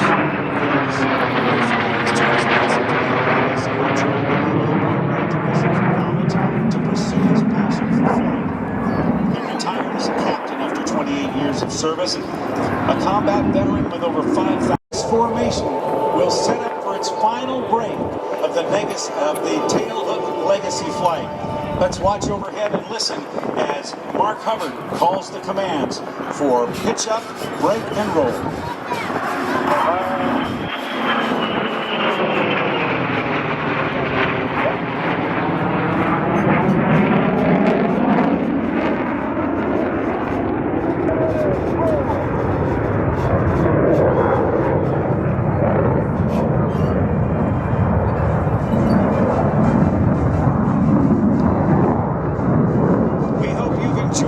Presentation of the Outtro in 1940. It was the fastest single-engine, piston-driven fighter in the world to exceed, the first one to exceed 400 miles per hour.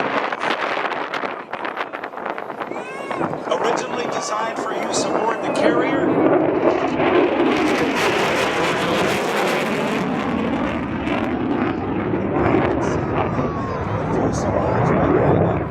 18-cylinder Pratt & Whitney R2800 2,000 horsepower motor that swung a prop with a diameter of 13.5 feet. Behind the motor was a big fuel tank.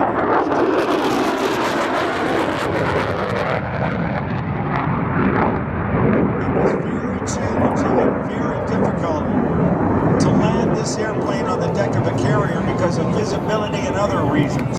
One of the things that they did was that they changed the canopy from the original greenhouse canopy to a canopy similar to ones used on their Supermarine Spitfires called a Malcolm hood officer.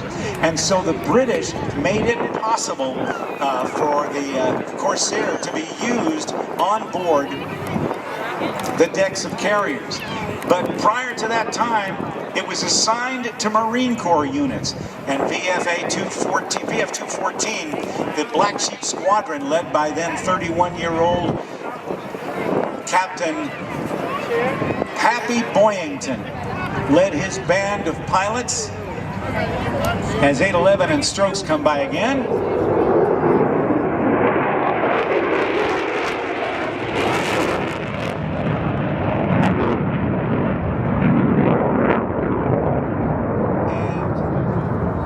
The Black Sheep Squadron was able to rack up an impressive score against Japanese targets, including Pappy Boyington's own 28 kills in the Corsair against Japanese aircraft. Getting ready to take off here as we also get ready to land a couple of these, the two remaining F. Still to come, we're going to meet two pilots who we saw fly at the beginning of our show. They circled the jumpers. Ken Reeder, Red Line 1, and Adam Baker, Red Line 2, in their formation display. After that, we're going to see the helicopters from Marine Air Group 49 flying their Iroquois and Cobra helicopters. Kevin Coleman comes back to fly his bone-crushing routine in his extra 330SC aircraft. Shockwave, I think, is going to come back. I'm told there's a grudge match that still exists between him, Chris Darnell, Shockwave's driver, and Kevin Coleman. Then we've got the United States Navy Blue Angels. Chevron Oronite Oak Park is proud to serve as the presenting sponsor of the 2022 New Orleans Air Show. For almost 80 years, Oak Point has produced fuel and lubricant additives that are important to the world, helping enable our modern way of life.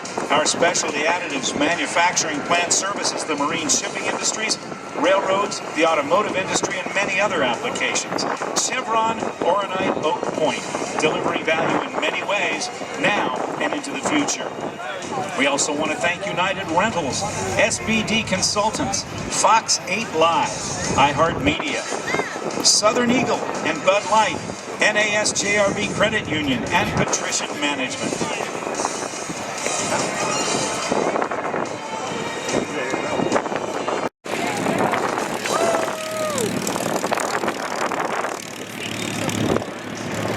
Ladies and gentlemen, we're going to ask, please, that you abide by the no smoking rule here on the base. We've got some people who are smoking, and some of them are down near some of the static display aircraft, and that provides a significant fire hazard because the airplanes are all fueled and ready to go. Directly in front of us, the two aircraft that are going to set up for their dual demonstration. On the roll in the lead aircraft in an born in Oklahoma and went to school at Oklahoma State University, and the number 2 aircraft in Redline 2. It's an extra 330. It's a very powerful airplane. Different airplanes going to fly formation together, but the Redline 1 and Redline 2 will be in here shortly. Jesse Panzer taking the runway now, just about ready to take off.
You can put on this, and what kind of firepower that it can put on a target. Well, so what you're seeing right here is the Cobra is going to be sanitizing this zone that the Huey is about to land in, and it's going to do that by using the 20mm cannon that's off of the front of the nose of the aircraft, as well as the 2.75-inch rockets that you see in the pods off of the wings.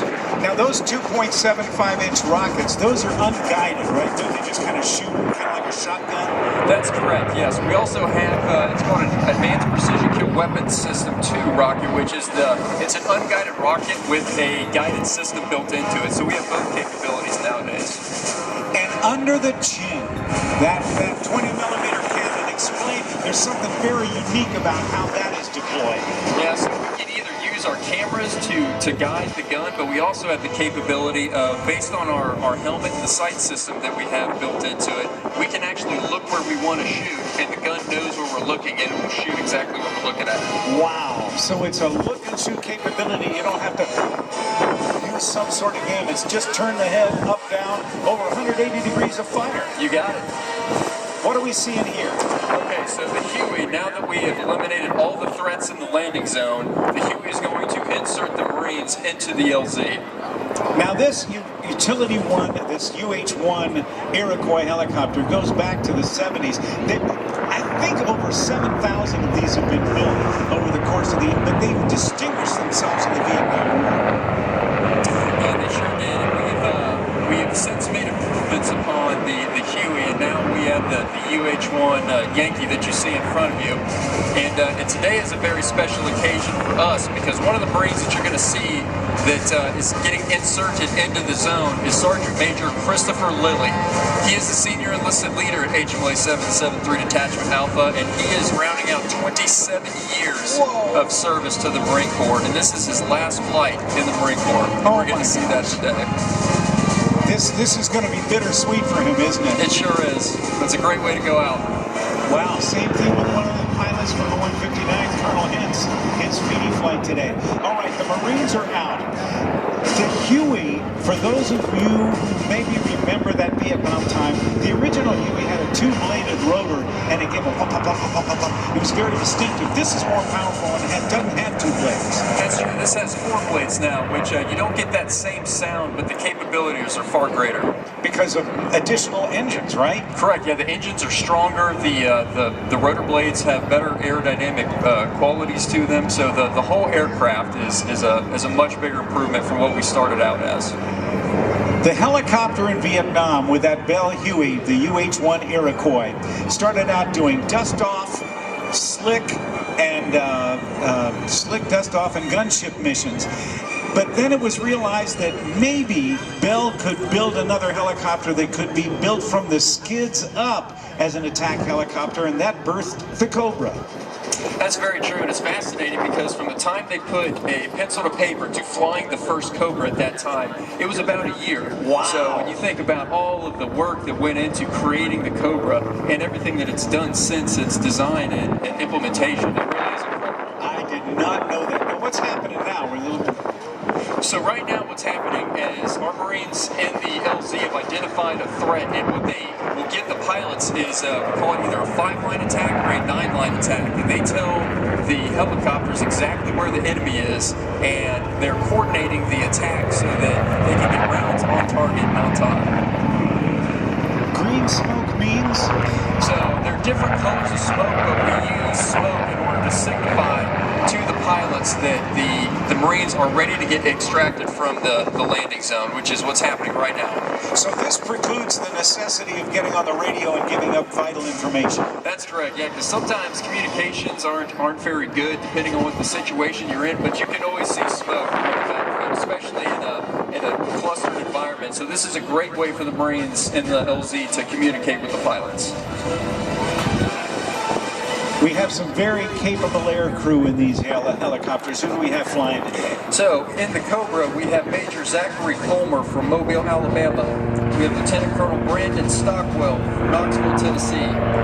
Major Garrett Pierce from Dana Point, California. Lieutenant Colonel Clint Anderson from Atlanta, Georgia. And then in the Huey, we have Captain Dan Sampson from Dallas, Texas. Major Ryan Ludvigson from Gulf Breeze, Florida. And then our crew chief, Staff Sergeant Andrew Gregory from Pittsburgh, Pennsylvania. And Corporal Monzon from Azusa, California. When the Coast Guard was here earlier, I made mention of the fact how difficult it is to learn to hover a helicopter. I used the phrase, standing on a beach ball, rubbing your tummy and patting your head at the same time, or whatever it is. It's that challenging at the beginning, isn't it? So it's that challenging in the beginning, but luckily as technology has gotten better, like what you would see in these helicopters is they have stability control systems built into the aircraft, and those systems actually do a lot of the hovering for you now. You still have to be able to be a good pilot, especially in windy conditions like we've had over the past couple of days, but the helicopter actually helps you out quite a bit nowadays.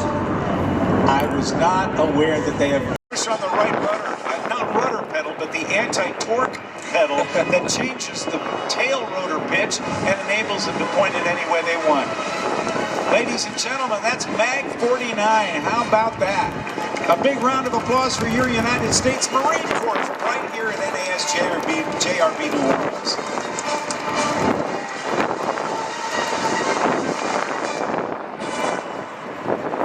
It's interesting to see how the rotors cone a little bit.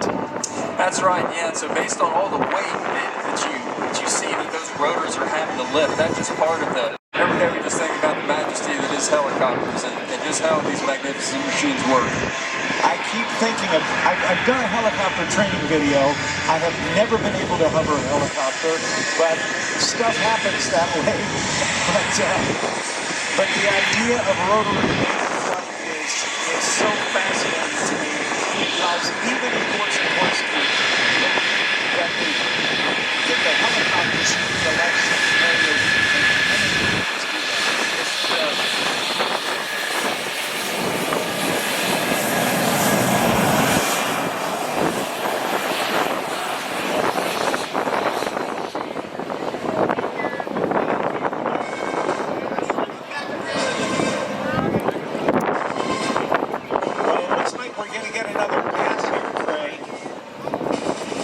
Why don't you mention the names one more time because I think they deserve it today. All right, so in the lead at the Huey, we have Captain Dan from New Braunfels, Texas.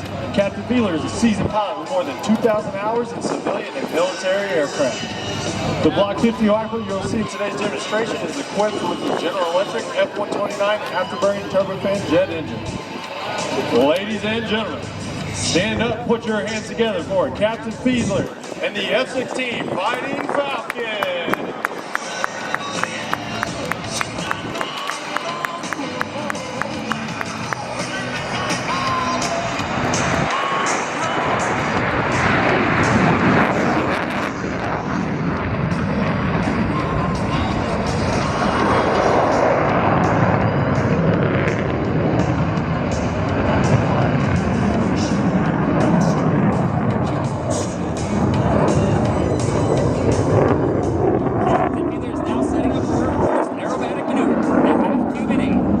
Rebel traces half of a vertical figure 8 over the demonstration area.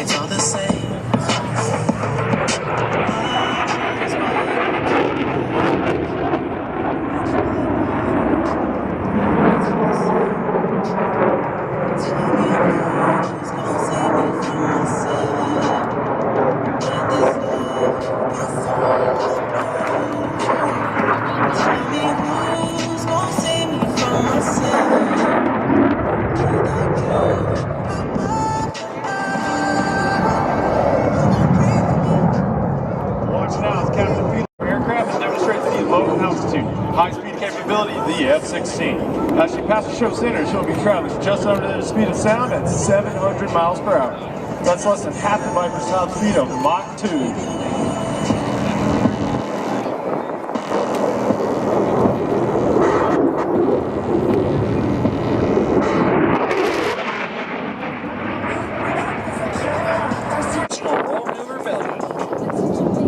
Dropping in from 11, Rebel, and the triple roll.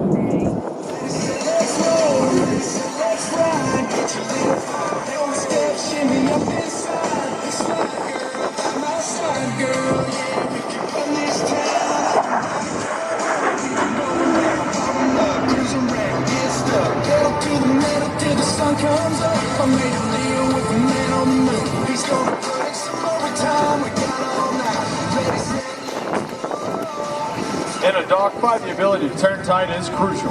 Watch out, as Rebel shows you just how exceptional the F-16 is in a 9G turn. As the surge center, she will bank sharply and accelerate through a tight turn, pressing her into the seat with a force 9 times her total weight, or 9 Gs.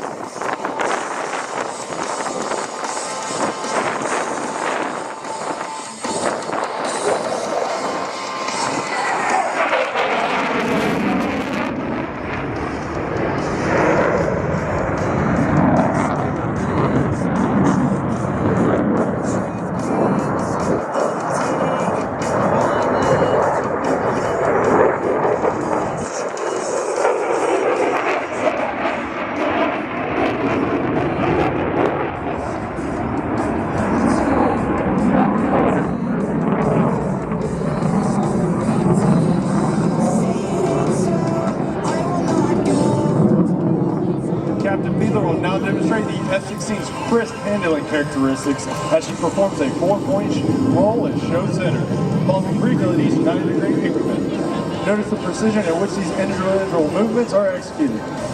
In from the left, the F-16 and the 4-point roll.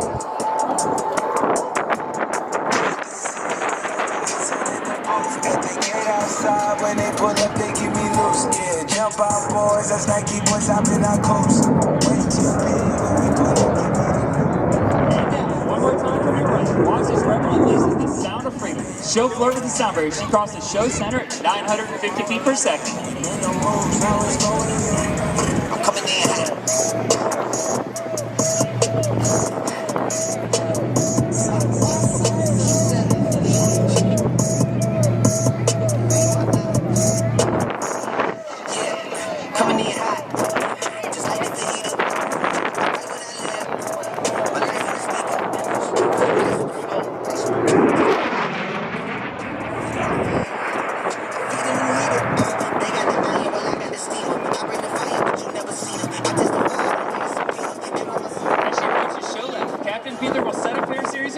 Which will demonstrate the F-16's ability to turn tight and stay on.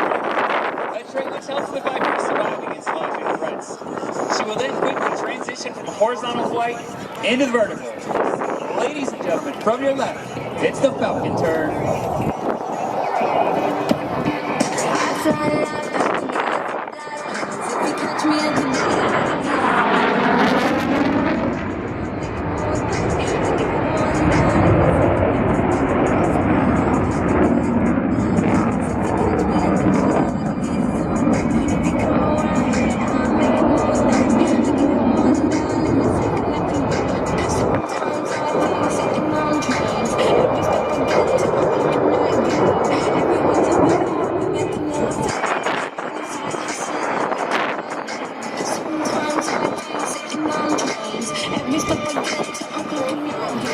Captain Peter is now slowing the F-16 to prepare for a slow speed, high alpha pass. While the Viper can fly at more than twice the speed of sound, slow speed control is just as important to those who fly it. High alpha refers to the high angle of attack at which the aircraft will be flying. Roughly holding the Viper at a 23-degree nose-up position and moving 120 miles per hour. When she reaches show center, she will accelerate her aircraft in a nearly vertical climb, demonstrating the F-16's awesome thrust-to-weight ratio and a maneuver we proudly call the rocket launch.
And digital flight control systems that makes the knife edge maneuver possible. From your right, the F-16 and knife edge pass.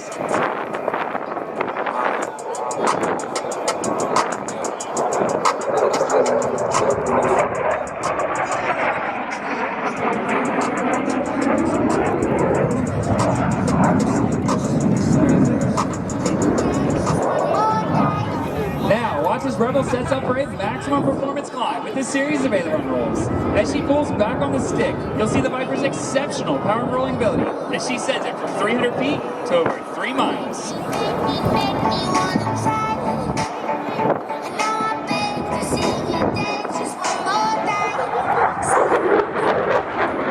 And those who have given their lives defending this great nation. This will be your best opportunity to get your cameras ready to capture this series. I found my heart. F-16 Viper demonstration team proudly presents the dedication pass.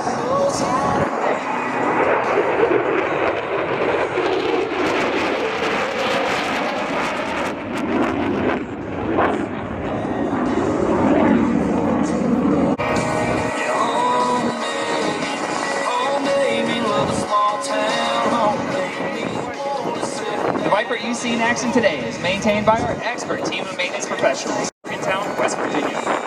The team's avionics specialist is Staff Sergeant Jared Henry from Covington, Georgia.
Popular program flying. And now, Militia fly to perform at airshows and special events in the United States and around the world.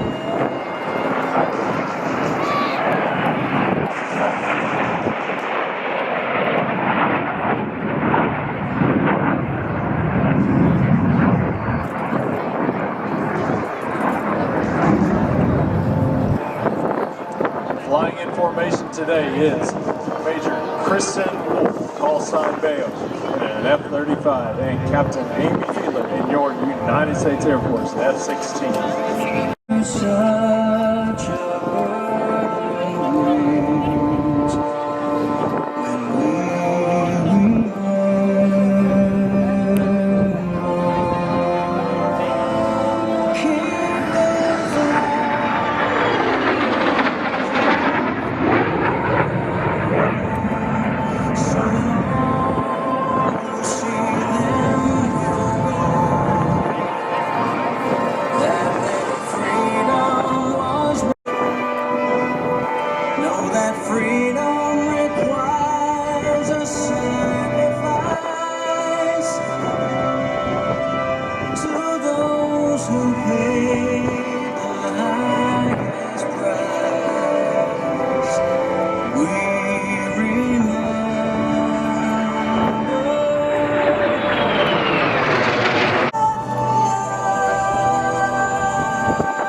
Please turn with me now and watch as this rare formation approaches from behind the crowd for its final pass to split leg.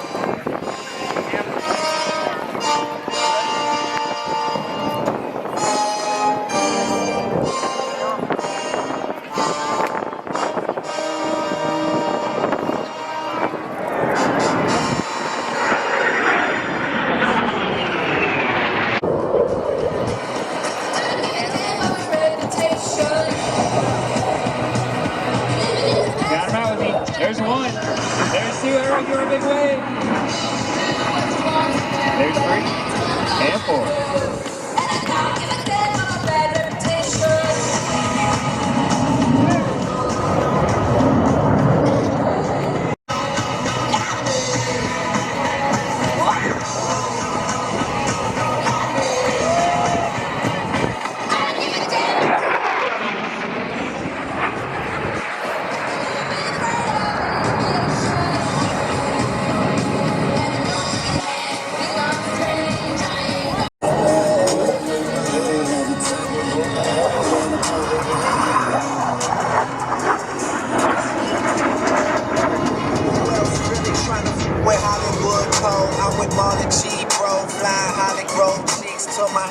Hollywood shows, then I wanna tell you something.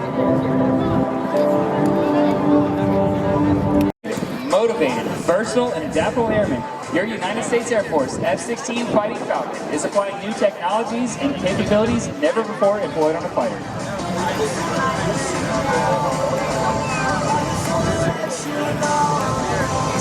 On behalf of your United States Air Force, the Commander of Air Combat Command, General Mark Kelly, and all the men and women of Air Combat Command, thank you for your attendance and thank you for your patriotism and support. And back to you, Rob. Thanks, you guys. Ladies and gentlemen, a big round of applause, if you will, for the Viper demo, Captain Amy Fiedler, and the voices of the team, Master Sergeant Brandon Beatty and Tech Sergeant Aaron Balzano. I'm going to turn things right over now to Tech Sergeant Joshua Peterson. The man is going to be the voice of the F-35 Lightning II demonstration from the United States Air Force.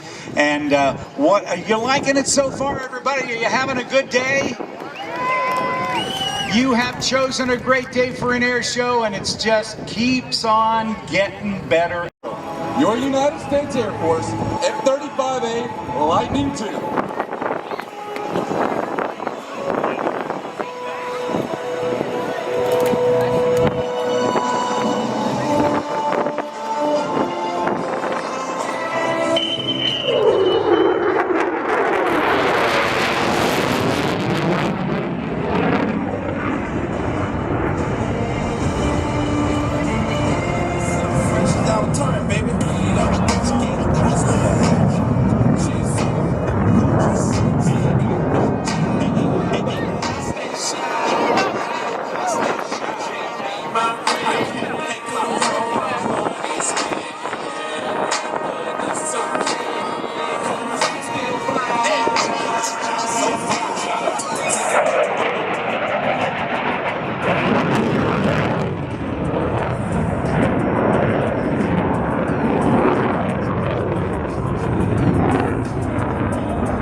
Maintain a clean profile by carrying your missiles and bombs internally. With an internal payload capacity of over 6,000 pounds, the F-35A is the most lethal multi-role fighter jet in the world. If you ever wondered where those bombs and missiles hide, here is your answer.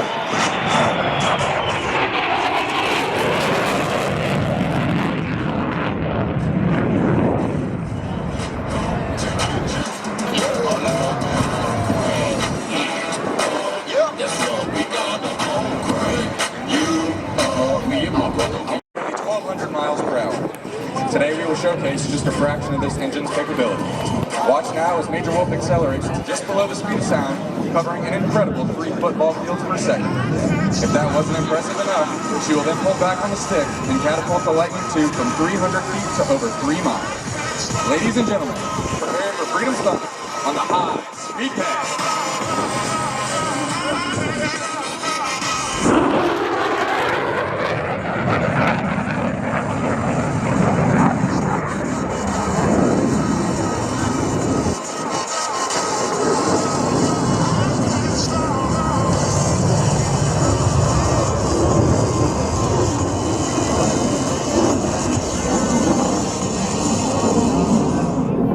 Watch me disappear just like a ghost.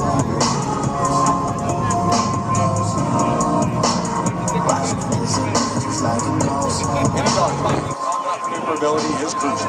The Lightning II's advanced flight controls, combined with its powerful engine, gives the F-35 an impressive 1,500-foot turn radius. As Major Wolf approaches show center, she will light the afterburner and bank sharply, pressing into the seat with up to 9 Gs, or 9 times the force of gravity. After completing the turn, the F-35 will power straight up into the vertical and then quickly change direction.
right shoulder, the F-35 demonstration team proudly presents the dedication piece. Forms her horse style, yellow ribbon round an oak tree.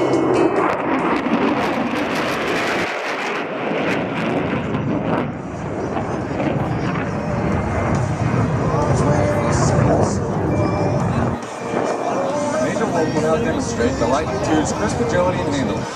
Notice that as she makes her approach, she is in the inverted position. As she reaches show center, she will complete a 360-degree roll and finish the pass inverted. Coming in from your left, Major Wolf performing the inverted to inverted pass. It's about to be legendary.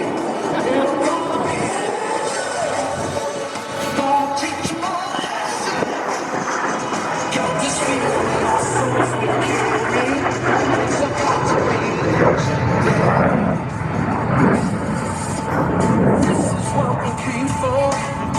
We couldn't want it anymore. Never turn back now. Got to leave it all on the floor. Dreaming of the pain. The F-35 possesses the incredible ability to point its nose at will in a dogfight. Watch closely as the jet climbs more than a mile into the vertical and completes the lightning loop, and then while under complete control and without thrust vectoring, Major Wolf will execute a full 360-degree flat turn. Ladies and gentlemen, the Lightning II pedal turner.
Watch now as Major Wolf flies across the aerobatic container and traces a square in the sky. Coming in from your left, the F-35.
Slow flight is crucial and compact. The potent combination of sophisticated flight controls coupled with the most powerful fighter engine ever built is possible to reduce the F-35 speed to less than 100 knots. Coming in from your left, Major Wolf will demonstrate the F-35 slow speed capability. And then just as she approaches show center, you will once again feel the raw power of the engine as she lights the afterburner and accelerates the aircraft into a near vertical climb.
Dropping in from the right, Major Wolf executing opposing roll.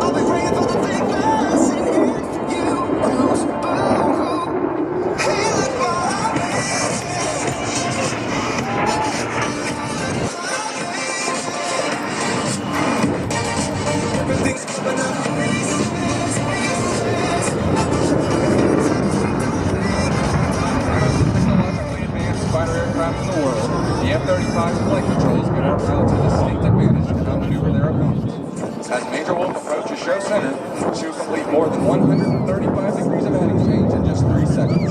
Slide the tail of the F-35 through the turn, and then powerfully climb out of the maneuver. Closing in from the left, ladies and gentlemen, attack to the finish.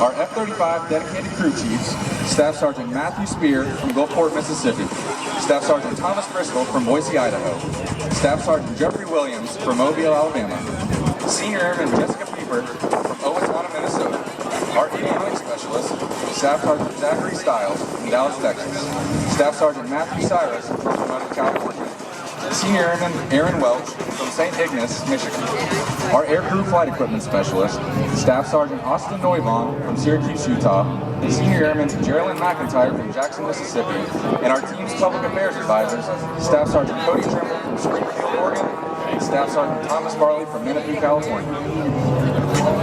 If you enjoyed today's performance, make sure to like and follow us on Facebook and Instagram at F35 Demo Team and tag us in all of your social media posts at hashtag F35 Demo Team. All right, Rob, back to you. Thank you, ladies and gentlemen, and thank you, Josh Peterson, very much. A big round of applause, if you will, for the F-35 Lightning II demonstration team. Nice stuff, you guys, indeed.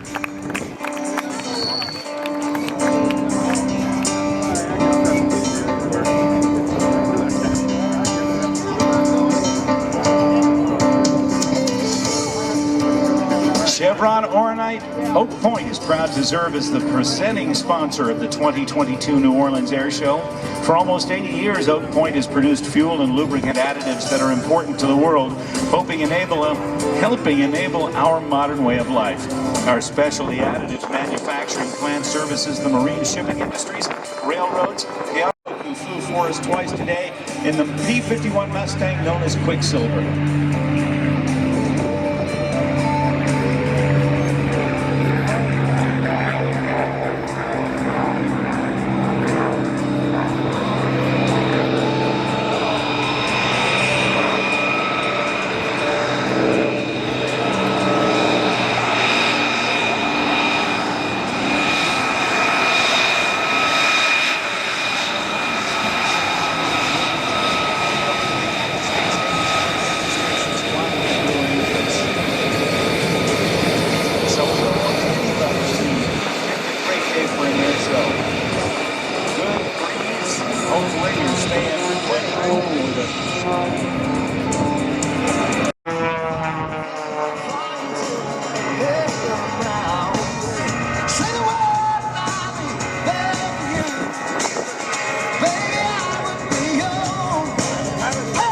That's a half an outside barrel roll with some snap rollers. And as he climbs away to cool this airplane down, because he is pushing this airplane to the very limits of its performance capabilities, let me tell you a little bit about the folks who have helped make his show possible. Of course, Red Bull. Red Bull gives you wings. It's got that Red Bull paint job, that that is sported by very few other sport airplanes in the world. As a matter of fact, Red Bull is planning a big airplane swap where a couple of the Red Bull skydivers, Luke Aiken and I'm trying to blank on the other guy's name, are going to try to dive airplanes that they are piloting and switch off by skydiving between them. We'll see if that works.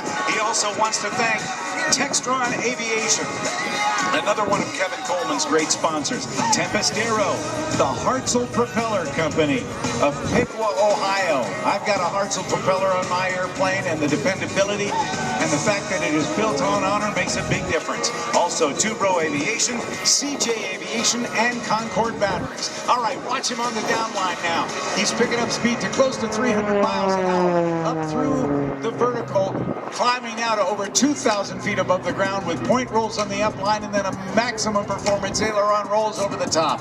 He'll tumble it and let the nose fall back through the horizon. Watch for the smoke to come back on as he goes into a spin. A knife edge spin, a flat spin, and an inverted spin where the airplane isn't flying, it's just plain falling, inverted. Power comes back on and the smoke comes back on as he picks up speed, trading his altitude for energy in this absolutely high-power routine. The sky could not be better for Kevin Coleman today. And now he does the forward flip. Look at that, almost zero air. Ooh, Kevin's ready for it. Way over 150. Feel the heat. Woo.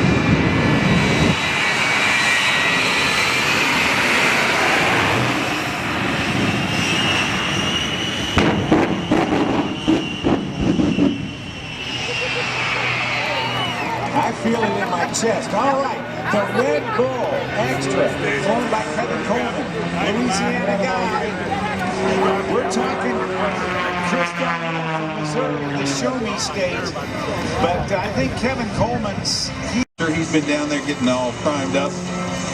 Chris will come out here, lose a little weight, burn off a little fuel, help his aerodynamics. He's playing chicken now. I know these folks were over at Friends.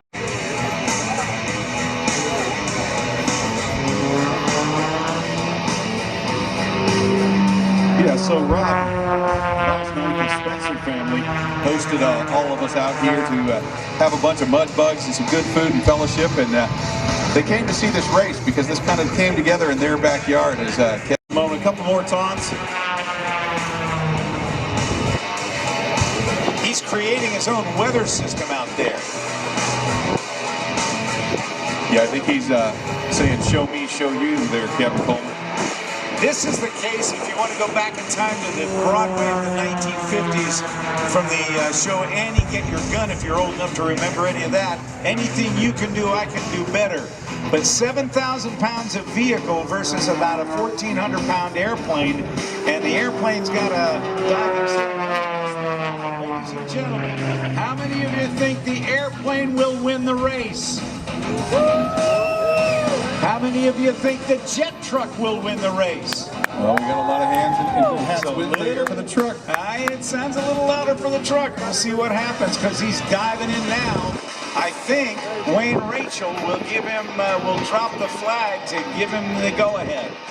Yeah, here comes Kevin. Chris has got it. Kevin's down, up. And Kevin's down to about 150 miles an hour. Oh, Kevin's gone inverted. He's upside down. Here we go. This is the race. Ooh, that was a good start. That was a really good start. Let's see if we got all the burners going. Oh, yeah, look at that. That looks like the truck won to me. It was a truck win, ladies and gentlemen. Put your hands together, Chris Darnell. I think we ought to see what Chris had to say about that one. Yeah, turn it on. Again, that's Chris Darnell coming to you live from the Shockwave jet truck. Crew Chief Wayne Rachel's going to hook up the pace car up to it, tow it back into place, and once they're done down there, you'll get a chance to stop by and say hello. Make sure you put those pictures on Facebook and the Instagram, tag that. Thank you, sir. Thank you, Dave Olmsted. As the Red Bull flies his fuselage down the line in front of an old Stearman biplane, we've got a parade of one of the crash fire rescue vehicles that we have on site. We have every show of the airplane, or it could be more damaging than that and perhaps injurious. But over 10,000 of these airplanes were built, and thousands more in the form of spare parts after World War II. Many of them were outfitted with more powerful motors, I should say, and were used as a... Give them a wave, everybody.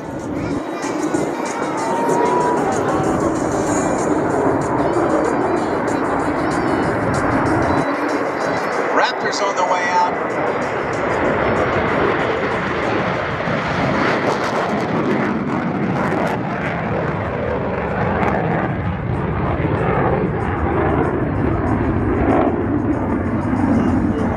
Lieutenant David Hinkle and Lieutenant Commander Strokes Hinkle.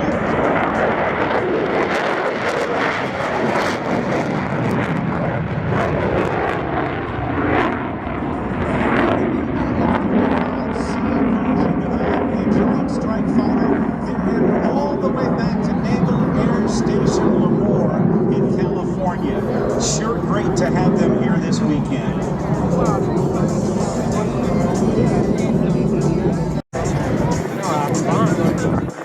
As we look to the right, we can...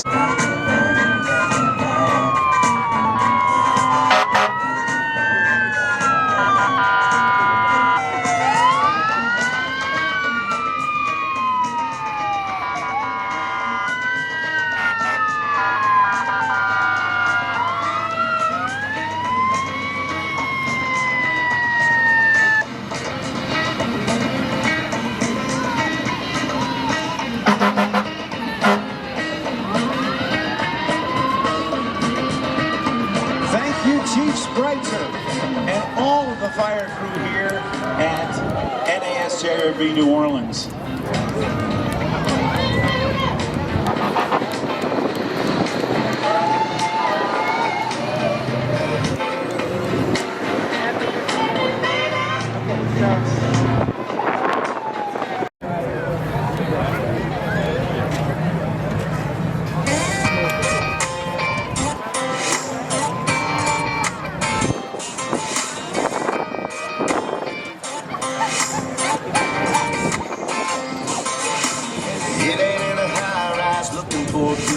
Shutting down the city lights.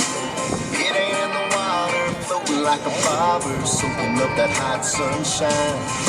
As good as it gets, no, that ain't where it is. It's a 2 a.m. when she's reaching up, dirty t-shirt and on the shoulder. Dress up, hair down, a ball cap, yep.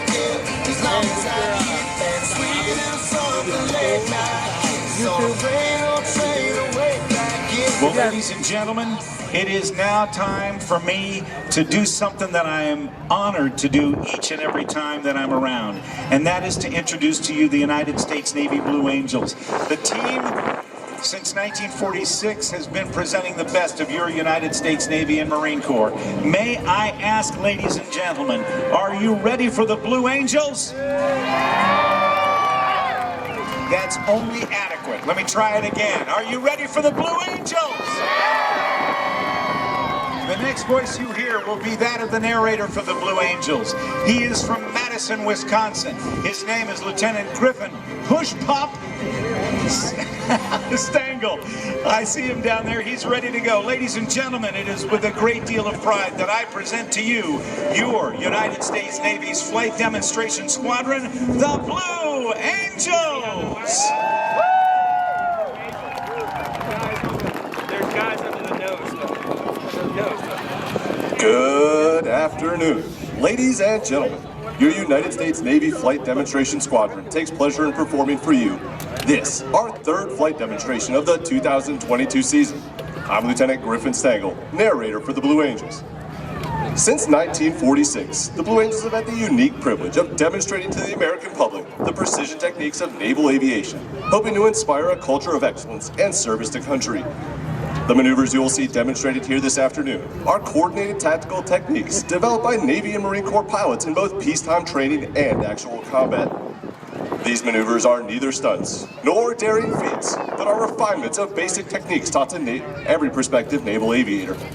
Here at NAS New Orleans, we will demonstrate these maneuvers at very low altitude in traditional Blue Angel formation so that you may see and take pride in the precise fashion in which your Navy and Marine Corps pilots are trained to fly. Now, direct your attention to the ramp before you. Observe the military manner in which the 6 demonstration pilots approach their aircraft and are saluted by their crew chiefs.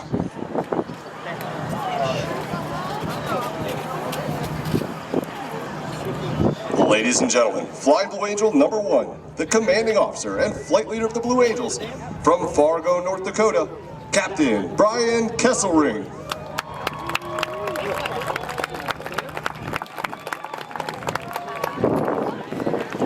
Flying Blue Angel number 2, the right wingman from Yorktown, Virginia, Lieutenant Chris Kapushansky.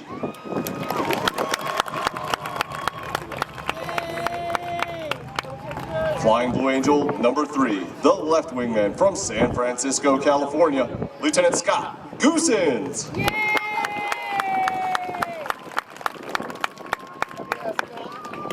Flying Blue Angel number 4, the slot pilot from Kingwood, Texas, Major Frank Zastapil.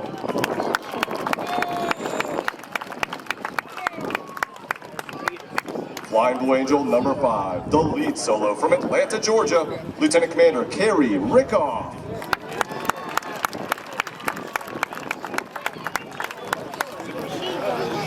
Flying Blue Angel number 6, the opposing solo from Woodlawn, Tennessee, Lieutenant Commander Julius Bratton.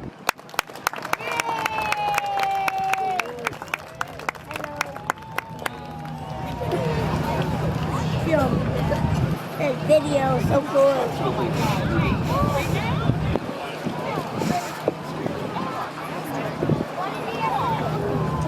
As the crew chiefs assist the pilots into their jets, you are witnessing the teamwork found in all Navy and Marine Corps units. The Blue Angels take a great deal of pride in personifying the Navy and Marine Corps values of honor, courage, and commitment. For more information on our support group and our pilots, we invite you to follow the team on social media, including Facebook, Twitter, and Instagram. There, you will find exclusive photos and videos, as well as a behind-the-scenes look at our organization and how we operate. Your mom's phone. Not my mom's phone.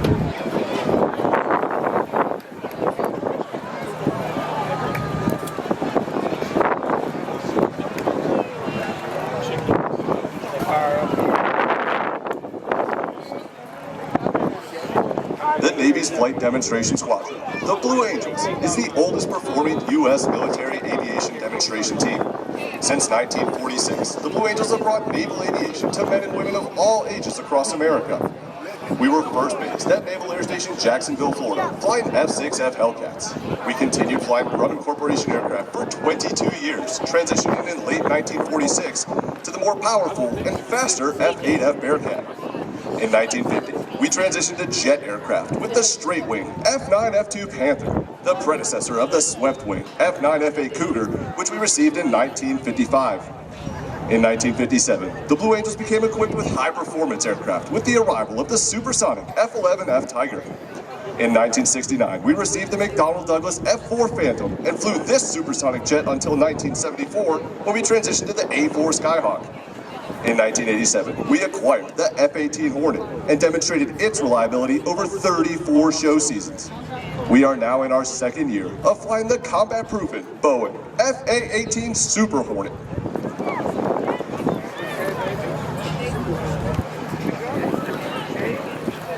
Here we go, right here.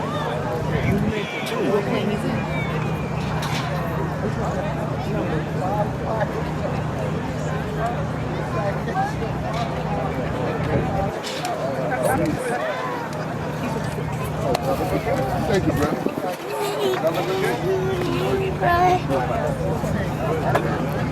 Stay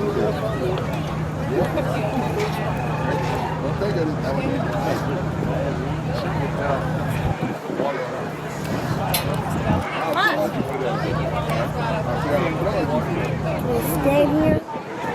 The pilots and crew chiefs will now start the General Electric engines that power the F-18. The noise level will soon become too high for you to hear a description of the checks they will be performing. However, please note that each aircraft was carefully inspected by expert Blue Angel maintenance personnel prior to this afternoon's aerial demonstration.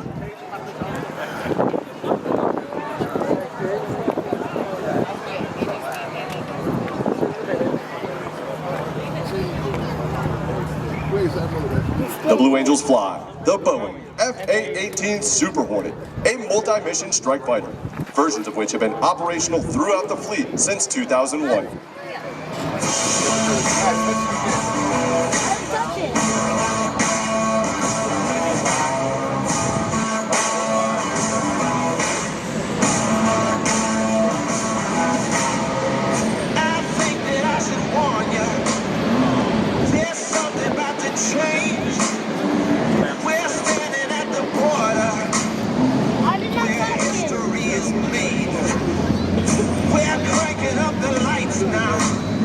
So everyone can see it's all happening right now.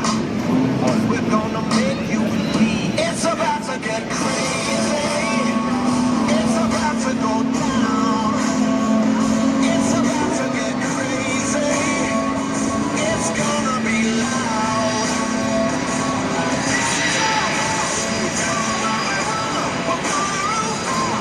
Everybody's gonna. It's about to get crazy.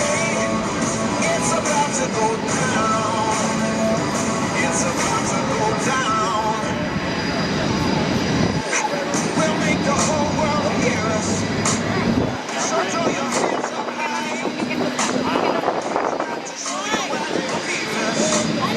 Here comes the battle cry.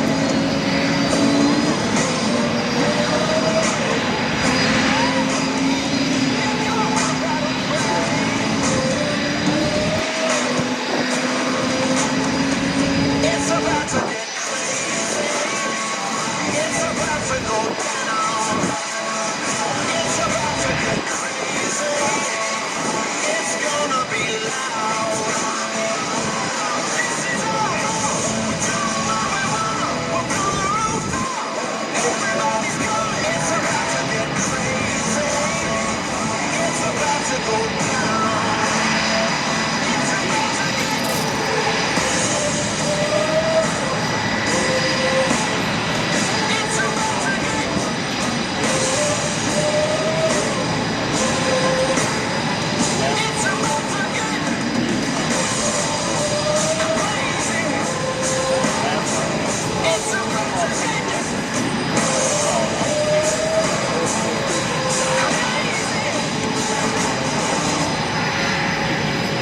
It's about to get crazy.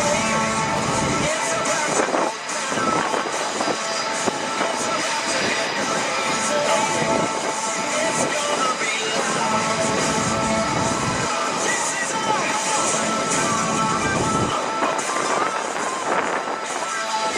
It's about to get crazy. It's about to go down. It's about to get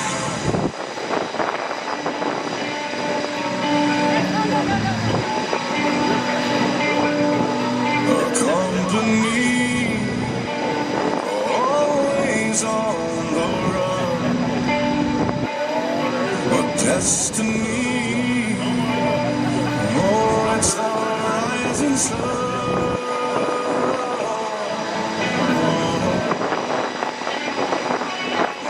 I was born, a shotgun in my hands.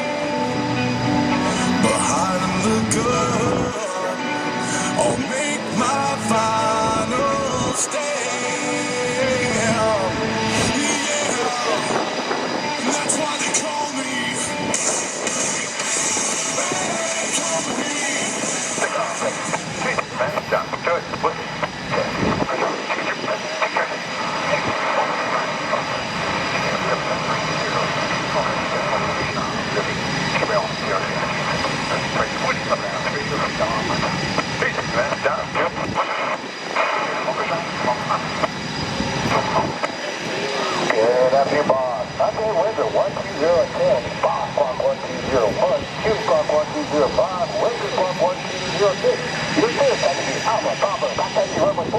Highway, runway 4. 6 mode, clear the taxi. That's what we must aim for.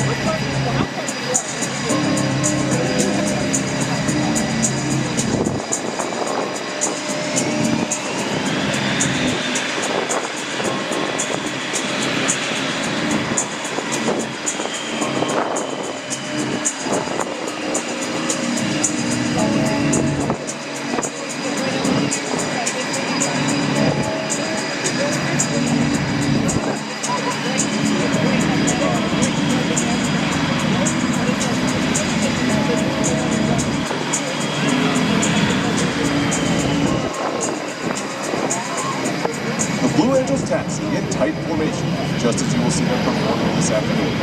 This degree of precision has been a trademark of the Blue Angels since first established 76 years ago. 17 officers and 140 enlisted personnel comprise the Navy's Flight Demonstration Squadron. Pilots 1 through 4 fly in the diamond formation, showcasing the precision flying required of Navy and Marine Corps aviators, while pilots 5 and 6 fly as solos, demonstrating the maximum performance capability of the aircraft. Once again, I'm Lieutenant Griffin Stengel from Madison, Wisconsin, Blue Angel number 7, and narrator for the flight demonstration, as well as the pilot for the key influencer and Kia personnel who normally fly at the show site. Blue Angel number 8, Lieutenant Caitlin Forrester from Scottsdale, Arizona, is the Squadron Naval Flight Officer and Events Coordinator. Commander John Payne from Fort Worth, Texas, serves as the Squadron Executive Officer. Our Marine Corps C-130 pilots are Captain Austin Huckabee from Hoover, Alabama, Captain Jackson Strife from Omaha, Nebraska, and Major Joshua Sultan from Spokane, Washington. Lieutenant Brian Abe, our maintenance officer from Richardson, Texas, is responsible for the men, women, and equipment that keep our aircraft flying. From Juana Diaz, Puerto Rico, our assistant maintenance officer is Lieutenant Henry Cedeno. From Virginia Beach, Virginia, the Blue Angel flight surgeon is Lieutenant Commander Monica Borza. From Scottsdale, Arizona, our supply officer is Lieutenant Paul Kruger. From Rochester Hills, Michigan, our public affairs officer is Lieutenant Chelsea Needham.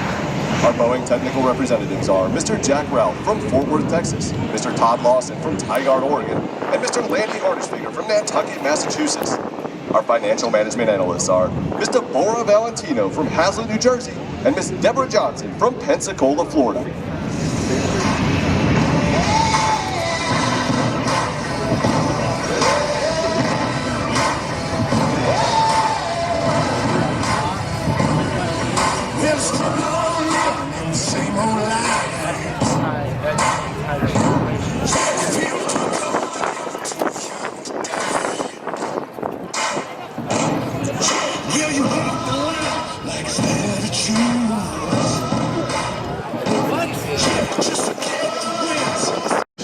In this formation, Blue Angel number 4, the slot pilot, will be positioned outboard of Blue Angel number 2 on the right wing. From there, they'll initiate their takeoff roll, transition to the Diamond on liftoff, and commence the Diamond half squirrel cage on takeoff. As the Diamond clears the flight line, the 2 solo pilots will begin their takeoff maneuvers. In a dynamic display of the thrust produced by these General Electric engines, Lieutenant Commander Rickoff will roll Blue Angel number 5, 360 degrees immediately after takeoff, with the landing gear still extended. Simultaneously, Lieutenant Commander Bratton, Blue Angel number 6, will execute a precise low transition, hold the nose straight up, and complete the maneuver with a half loop, also known as an Immelman, as he exits the flight line, inverted to the right.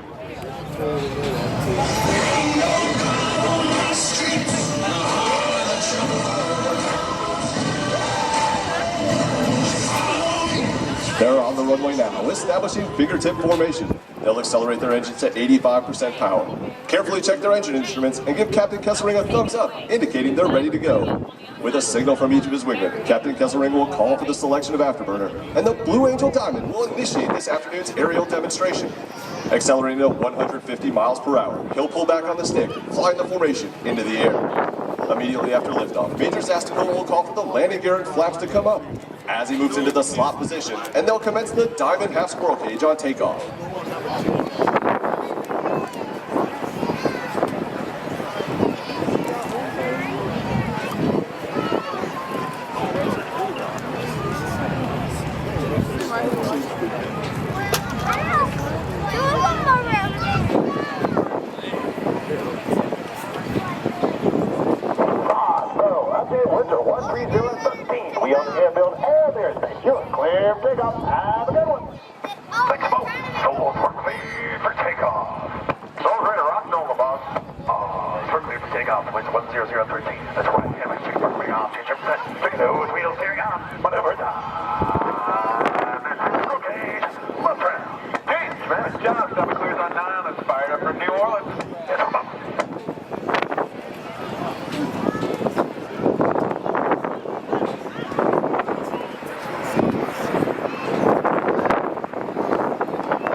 To the left, Captain Kesselring calls, smoke on. Off brakes now, burners ready now, and the Blue Angel Diamond is rolling.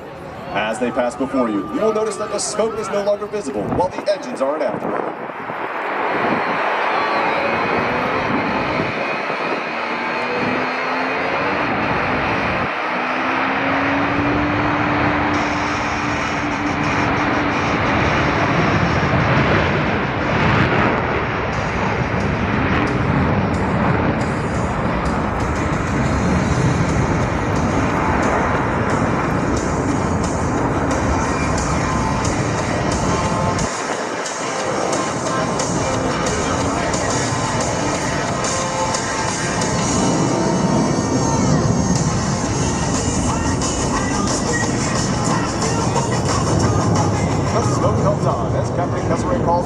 Selection of afterburner. Pulling through the horizon, he rolls to formation 180 degrees to the upright position, completing the half Q8. As the Diamond accelerates in the descent, they will acquire the necessary airspeed for their next maneuver.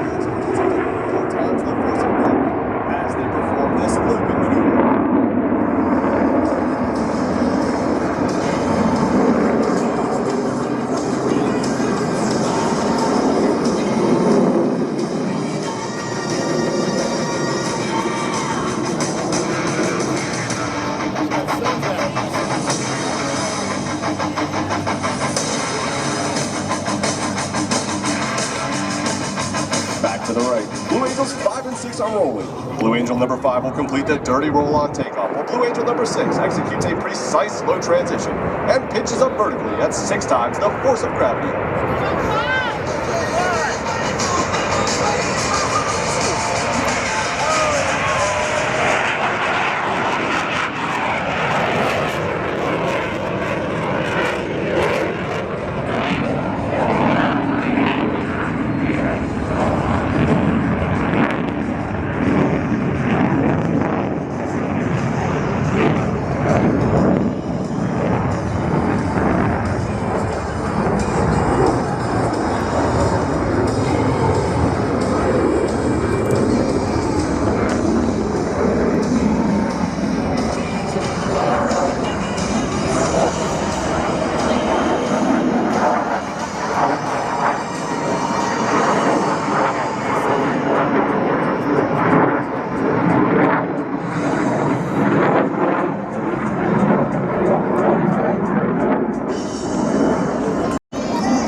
Relatively slow speed flight, they will give you an opportunity to get a close look at the precision flying that produces the 18-inch weight-to-peak canopy separation between these 4 aircraft. From the right, the Blue Angel Diamond.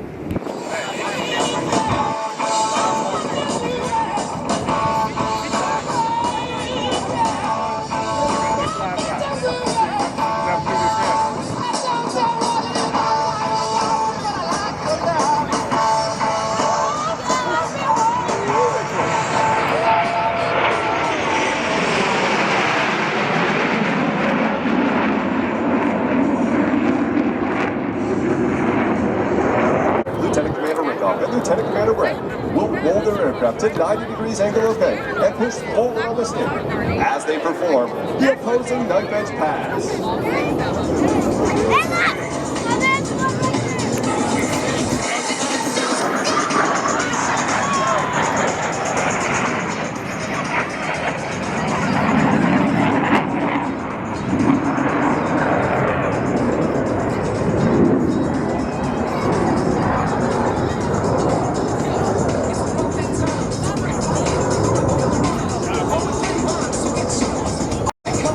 Diamond is approaching for a maneuver that is likely familiar to those of you who have seen the Blue Angels perform in the past. From the right, at 400 miles per hour, the Diamond roll. All 4 aircraft flying as one in this graceful 360-degree rolling maneuver.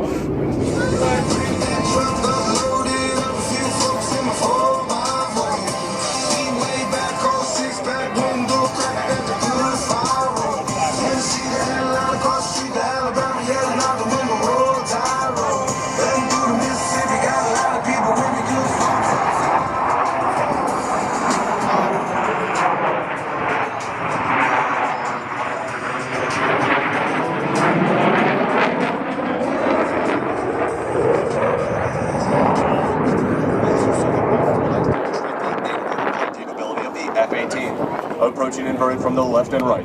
They will roll their aircraft 360 degrees, crossing over center point. Ladies and gentlemen, the opposing inverted to inverted roll.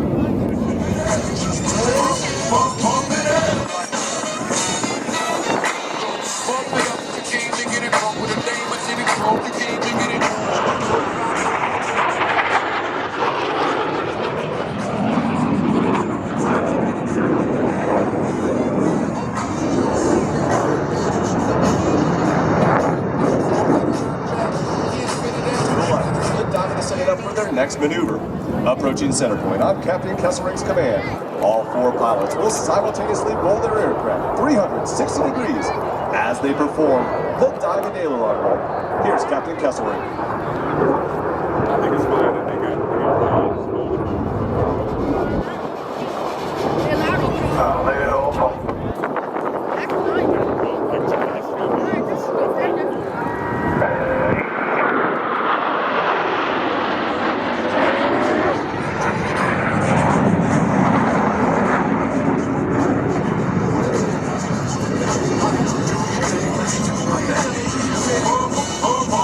Solo pilots.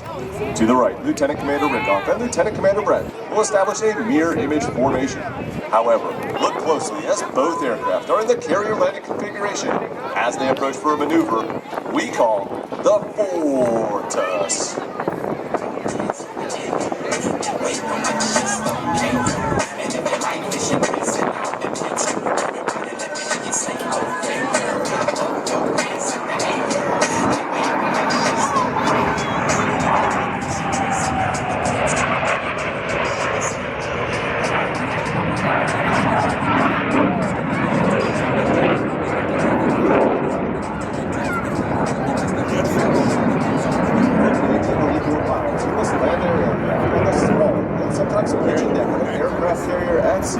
Slow-speed flight is just as important as high-speed flight. In order to demonstrate the dirty slow-speed handling characteristics of the F-18, Captain Kesselring has called for the extension of the landing gear and taillights by the 4 Diamond pilots as they execute a maneuver performed by no other jet demonstration team in the world today. From the left, the Diamond Dirty Loop.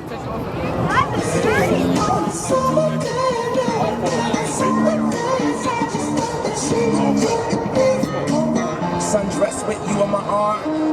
Take the coupe out the garage, pull the roof back, just me, you, with the stars.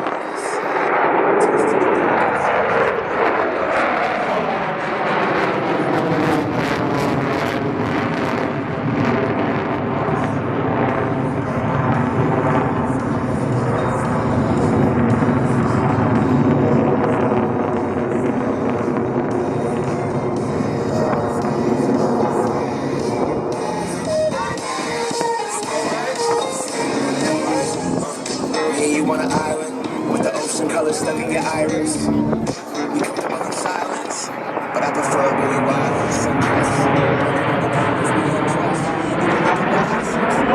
Lieutenant Commander Rickoff is approaching to demonstrate the maximum performance turn radius of the F-18. He'll execute a 7.5G afterburning turn and exit the flight line vertically, showcasing the Super Hornet's turbo nose-low capability.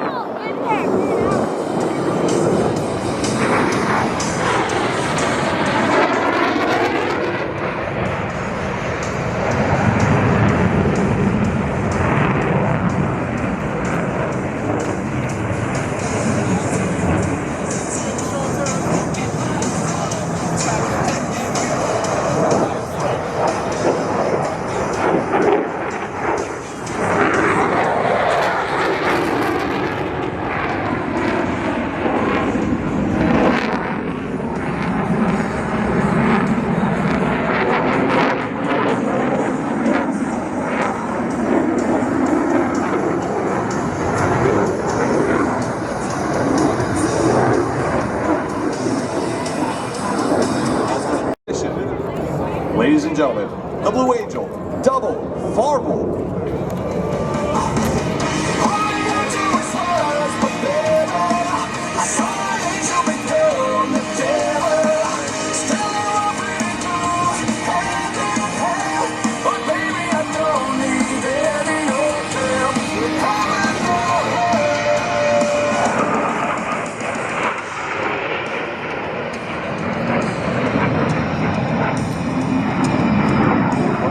Spectator area. Blue Angels 5 and 6 are approaching the flight line at 400 miles per hour.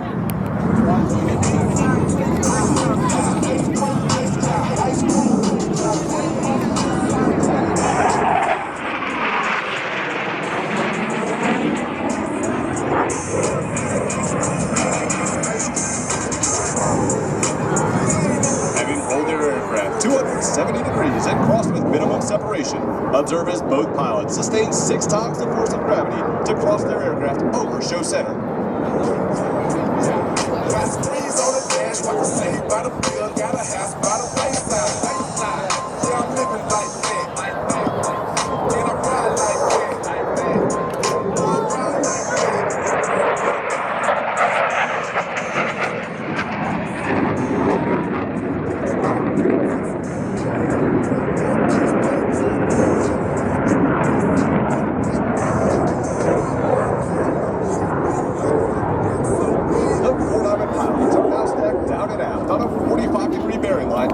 A right echelon formation.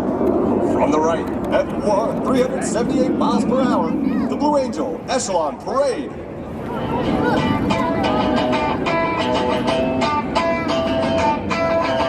Can't stop addicted to the shindig. Chop top, it says I'm gonna win big. Choose not to life of imitation. Just get us into the reservation.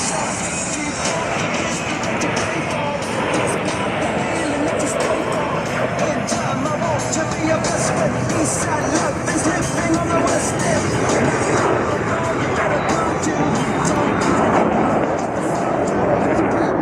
Converging on center to demonstrate the rapid movement of the F-18's fly-by-wire flight control system. Crossing center point, they will complete 2 consecutive rolls, totaling 720 degrees, with a combined closure rate of over 800 miles per hour. Ladies and gentlemen, the opposing horizontal rolls.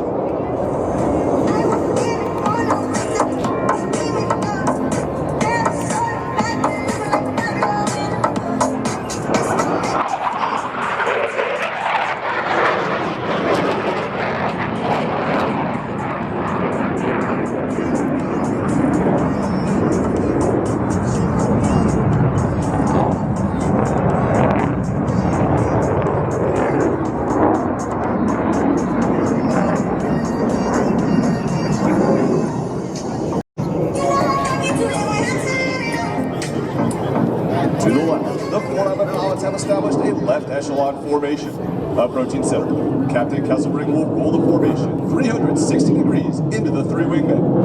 Over the top, the Fort Abbott pilots will showcase their precision formation flying as they make a subtle modification while in the inverted position.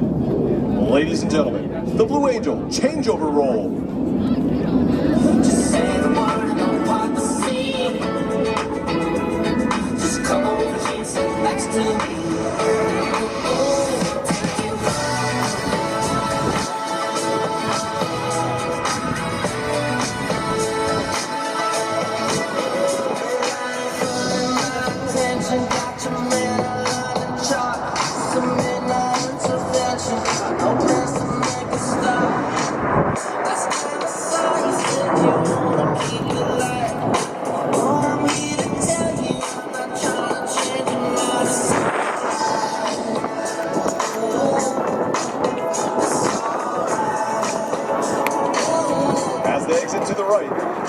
The entire formation has shifted back into the Blue Angel Diamond.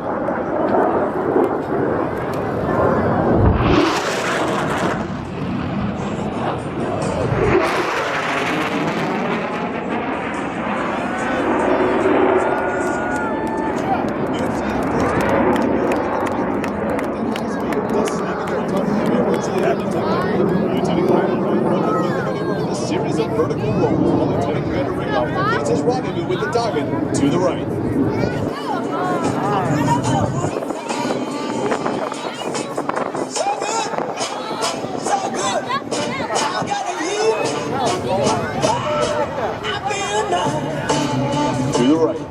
Commander Rickoff has joined the diamond in a line abreast formation. Still maintaining minimum separation, the pilots must now align themselves by looking 90 degrees from their flight path towards Captain Kesselring's aircraft.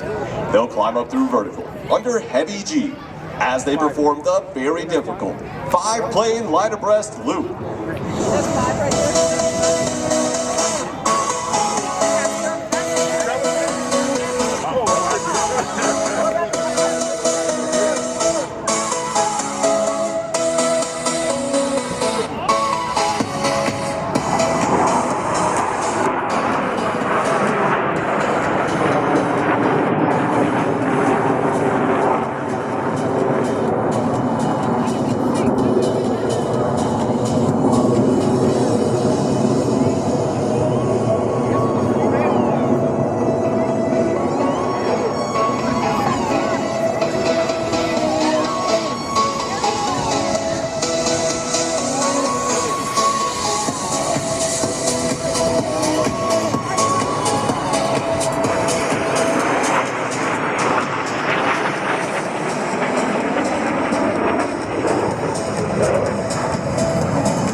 Captain Kesselring calls for another formation change prior to detaching Blue Angel number 5.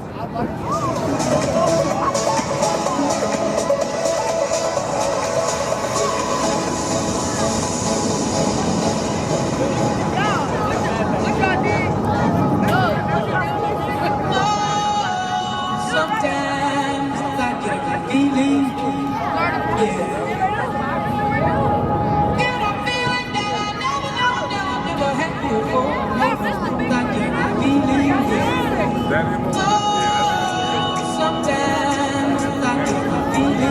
You have seen several flight profiles of the F-18. The two solo pilots will next demonstrate precision roll-rate control.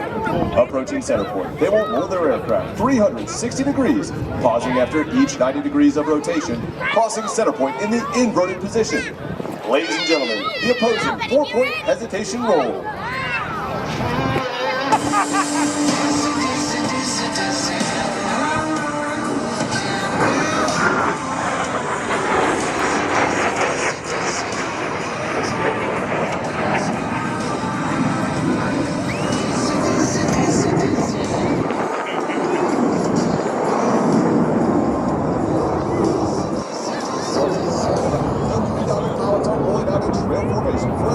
Separation maneuver. Crossing center point, they'll climb up through vertical and smoothly shift back into the...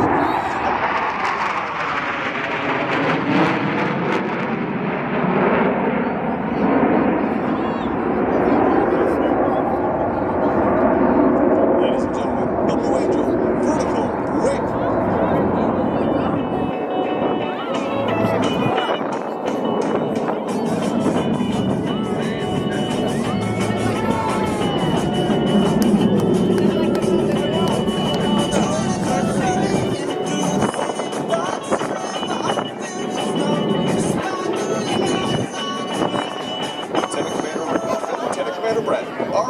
Demonstrate the aggressive pitch rate of the F-18. Crossing center point, they'll execute a maximum performance climb with a split S reversal, bringing their aircraft back over show center. I've got some famous friends you probably never heard of, but back in Rutherford County, our crowd is singing.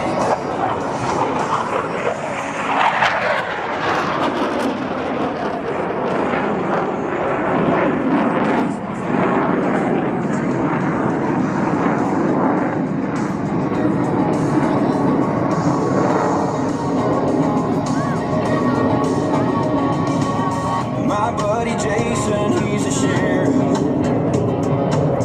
He'll flash his lights, but let me go.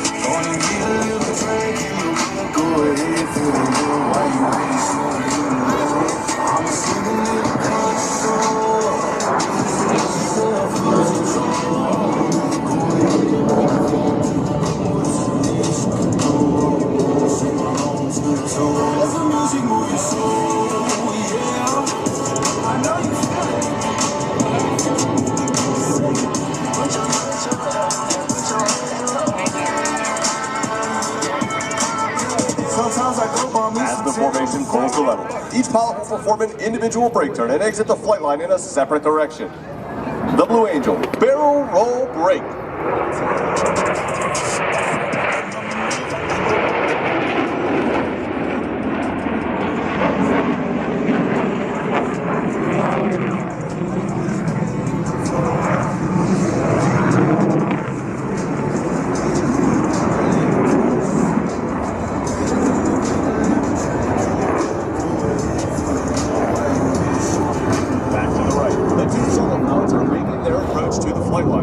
Crossing center point, they will simultaneously roll their aircraft 420 degrees in section. Ladies and gentlemen, the double tuck-over roll.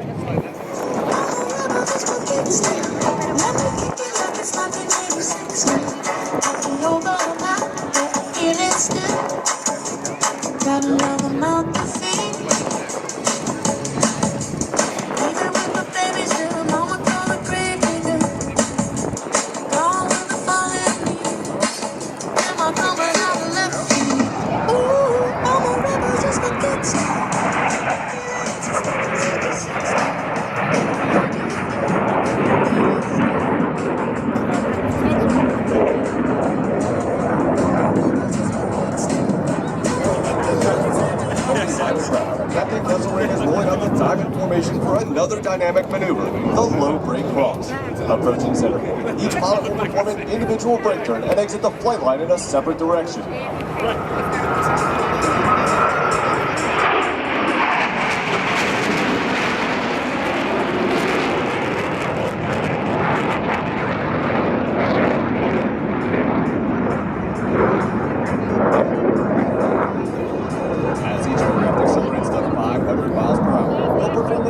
Turn back towards the flight line. You should be able to follow their individual smoke trails as all three aircraft converge on center point with maximum closure and minimum separation.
Lieutenant Commander Wren are approaching to demonstrate the slow speed handling characteristics of the Super Hornet in the clean configuration. They'll pass before you, virtually standing Blue Angels 5 and 6 on their tails. At less than 120 miles per hour, the fly-by-wire flight controls provide the slow speed handling that sets the Super Hornet apart in the air-to-air combat arena. Ladies and gentlemen, the Section High Alpha Pass.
demonstration pilots on the 120 training flights necessary prior to our first public demonstration.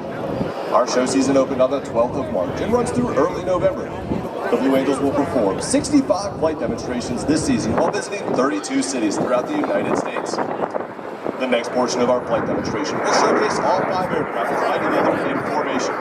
The Blue Angel Delta has been our signature 6-plane formation since 1958. Behind the crowd to the right, the 2 solo pilots have joined the Diamond to form the Blue Angel Delta.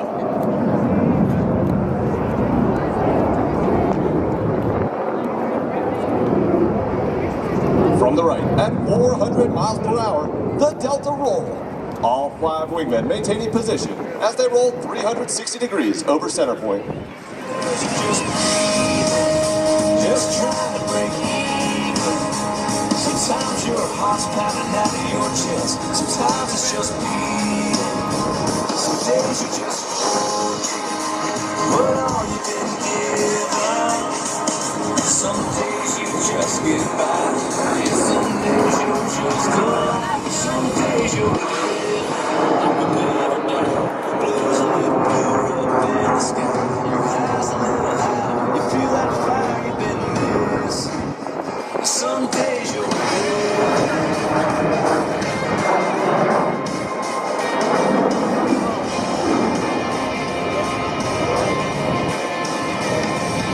It's a beautiful world. Sometimes I don't see so clear. Some days you start singing. As they exit to the left, observe as Captain Kesselring brings the formation back towards the flight line. Very shortly, all 5 aircraft will be approaching for the Blue Angel fleur-de-lis. Sometimes the world's just right. Clear eyes ain't even blinking. Got a heart full of grateful for all you've been given. Some days you just And an aerial salute to our forward deployed forces. All 5 aircraft will separate, perform individual 360-degree rolls, and the 3 Diamond pilots will rendezvous through a looping maneuver. From the left, at 450 miles per hour, the Blue Angel fleur-de-lis. Let's listen in.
Rejoining the Diamond for another Delta maneuver. As they rendezvous, observe as Captain Kesselring executes a reversal turn, rolling out the formation for the Delta loop break cross.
Kesselring calls. Smoke on, ready break.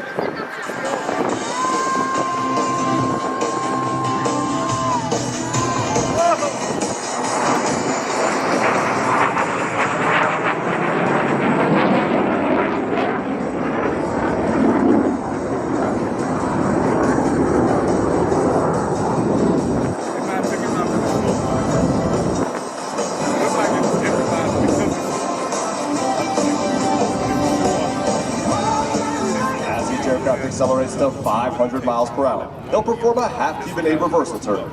As they pull up and over the top, you should be able to follow their individual smoke trails as all 5 pilots simultaneously roll their aircraft 180 degrees and head back towards show center. From 5 different directions with maximum closure and minimum separation, they will converge on center point and cross with a combined closure rate of nearly 1,000 miles per hour.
Of our maneuvers, as well as an in-depth look at our team and individual biographies. We invite you to visit our website and follow us on social media, including Facebook, Twitter, and Instagram.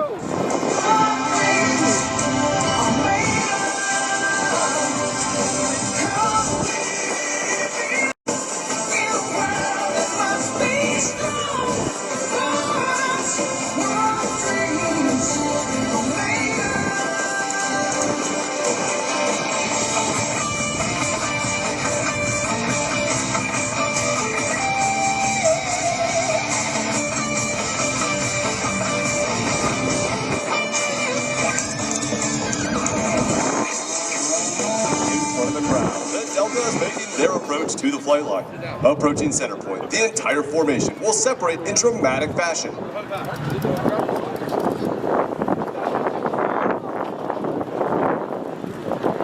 Ladies and gentlemen, the Blue Angel Delta Breakout.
Professionalism and excellence spanning 111 years of naval aviation.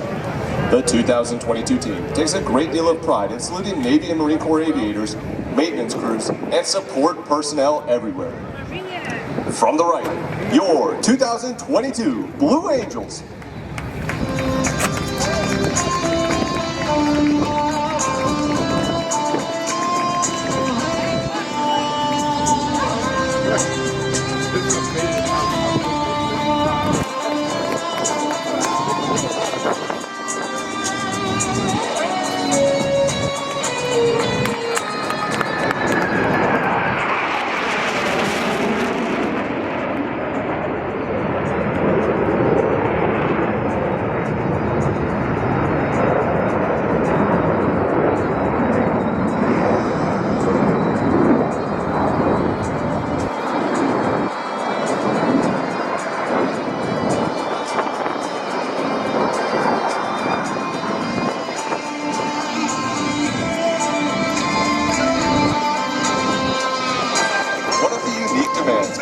on naval aviators is that they be able to land their aircraft on a ship at sea.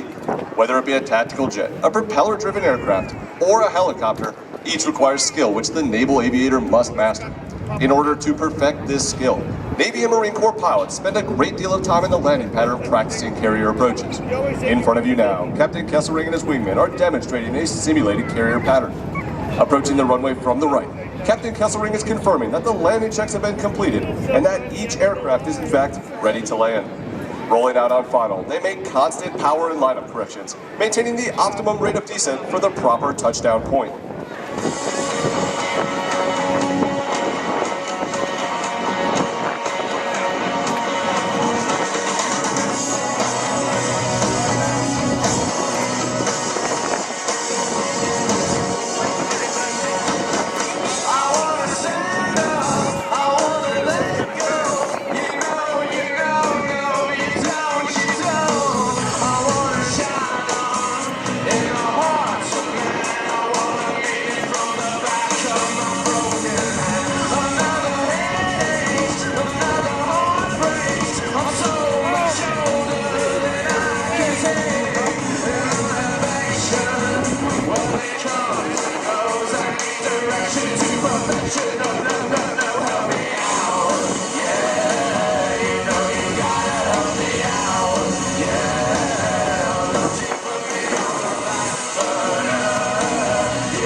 Demonstration pilots you've been watching perform here this afternoon are but a small part of the Blue Angel team. The men and women in blue uniforms standing before you are members of the elite Blue Angel maintenance crew. Through hard work, many long hours, and unselfish dedication, they have, each year, for the past 76 years, provided us with the aircraft availability necessary to perform each of these flight demonstrations. As the aircraft taxi back, I would like to take this opportunity to introduce the Blue Angel maintenance crew. Command Master Chief Eric McDermott from Baton Rouge, Louisiana. Maintenance Master Chief James Hernandez from Norwalk, California. Maintenance Chiefs Robert Portell from Abita Springs, Louisiana, and Jarvis Wilson from Brundage, Alabama. Crew Coordinator Kerry Kalmans from Ashland, Arkansas. Crew Chief Number 1 Kevin Hill from Chilani, Jamaica. First Mech Paint Shop Cyrus Brown from Sacramento, California. Crew Chief Number 2 Alex Gutierrez from San Antonio, Texas. First Mech Life Support AJ Acosta from San Angelo, Texas. Crew Chief Number 3 Destiny Berthau from Atlanta.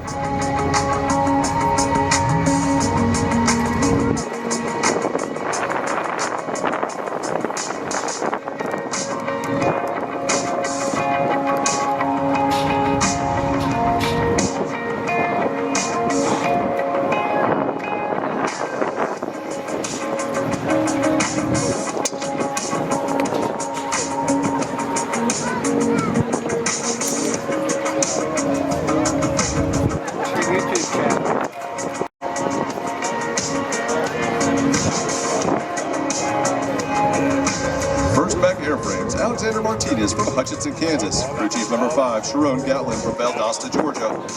First Mech Power Plants, Joshua Watson from Maryville, Tennessee. Crew Chief Number 6, Trevor Nura from Wichita, Kansas. First Mech Power Plants, Casey Cross from Gordon, Georgia. Crew Chief Number 7, Jordan Walls from Dallas, Texas. Runway Truck Alert Crew, Austin Harrison from Spring Hill, Tennessee. Crew Cameron Cohen from Dayton, Texas. Austin Adcock from Longview, Texas. Tyler Cutts from Dothan, Alabama. And Michael Hodgson from Orange Park, Florida. Quality Assurance Representative Kathleen Henry. Aerospace Medical Technician Aaron Lewis. Public Affairs Representative Michael Russell. Video Technicians Cam Ferguson and Dale Pasqua. Logistics Support Representatives Brian Hubbard and Griffin Henderson. Maintenance Control Representative Alexander Winneman. Music Choreographer Libby Wynn. C-130 crew Mike Burgess and Brandon Paulson, Elias Vasquez, and Zachary Parsons. Maintenance Support Personnel Jacob Bryan, Javarius Means, Andre Johnson, Haley Cole, Kylan McNaughton, Michael Donaldson, Cody Hendricks, and Brandon Francisco. Ladies and gentlemen, your 2022 Blue Angel Maintenance Crew.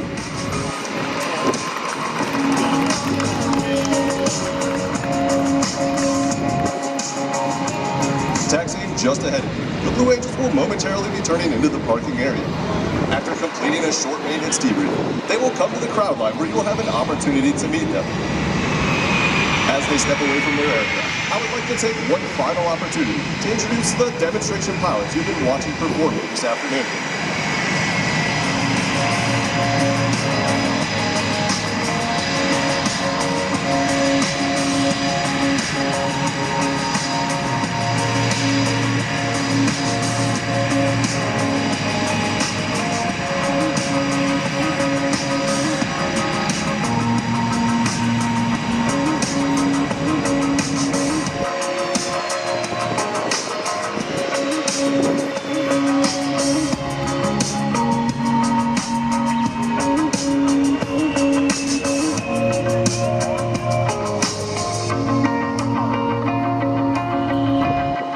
Secured their engines, the pilots will simultaneously exit their aircraft on a signal from Captain Kesselring. It has been an honor and our pleasure to perform for you here at NAS New Orleans. This, our third flight demonstration of the 2022 season.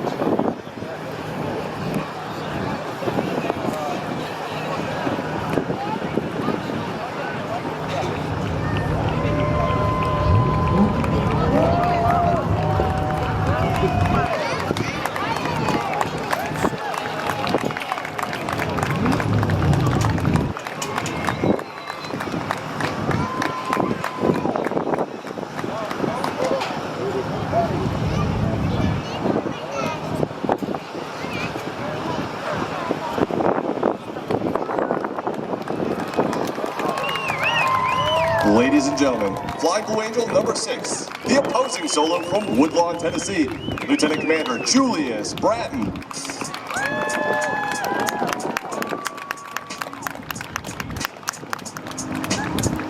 Flying Blue Angel number 5, the lead solo from Atlanta, Georgia, Lieutenant Commander Kerry Rickoff.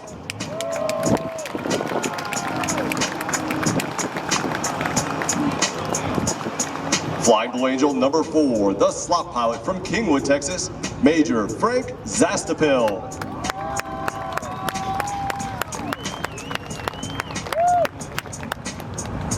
Flying Blue Angel number 2, the right wingman from Yorktown, Virginia, Lieutenant Chris Kapushansky. Flying Blue Angel number 1, the commanding officer and flight leader of the Blue Angels from Fargo, North Dakota, Captain Brian Kesselring.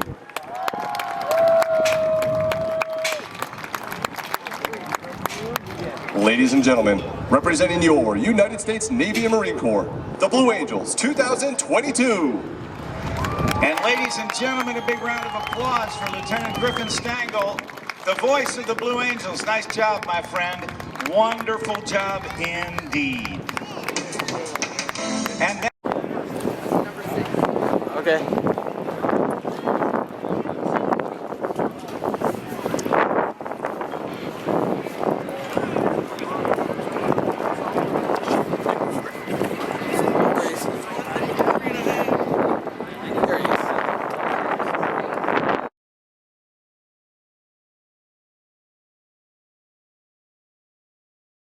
All right, you guys, I will see you on the next one.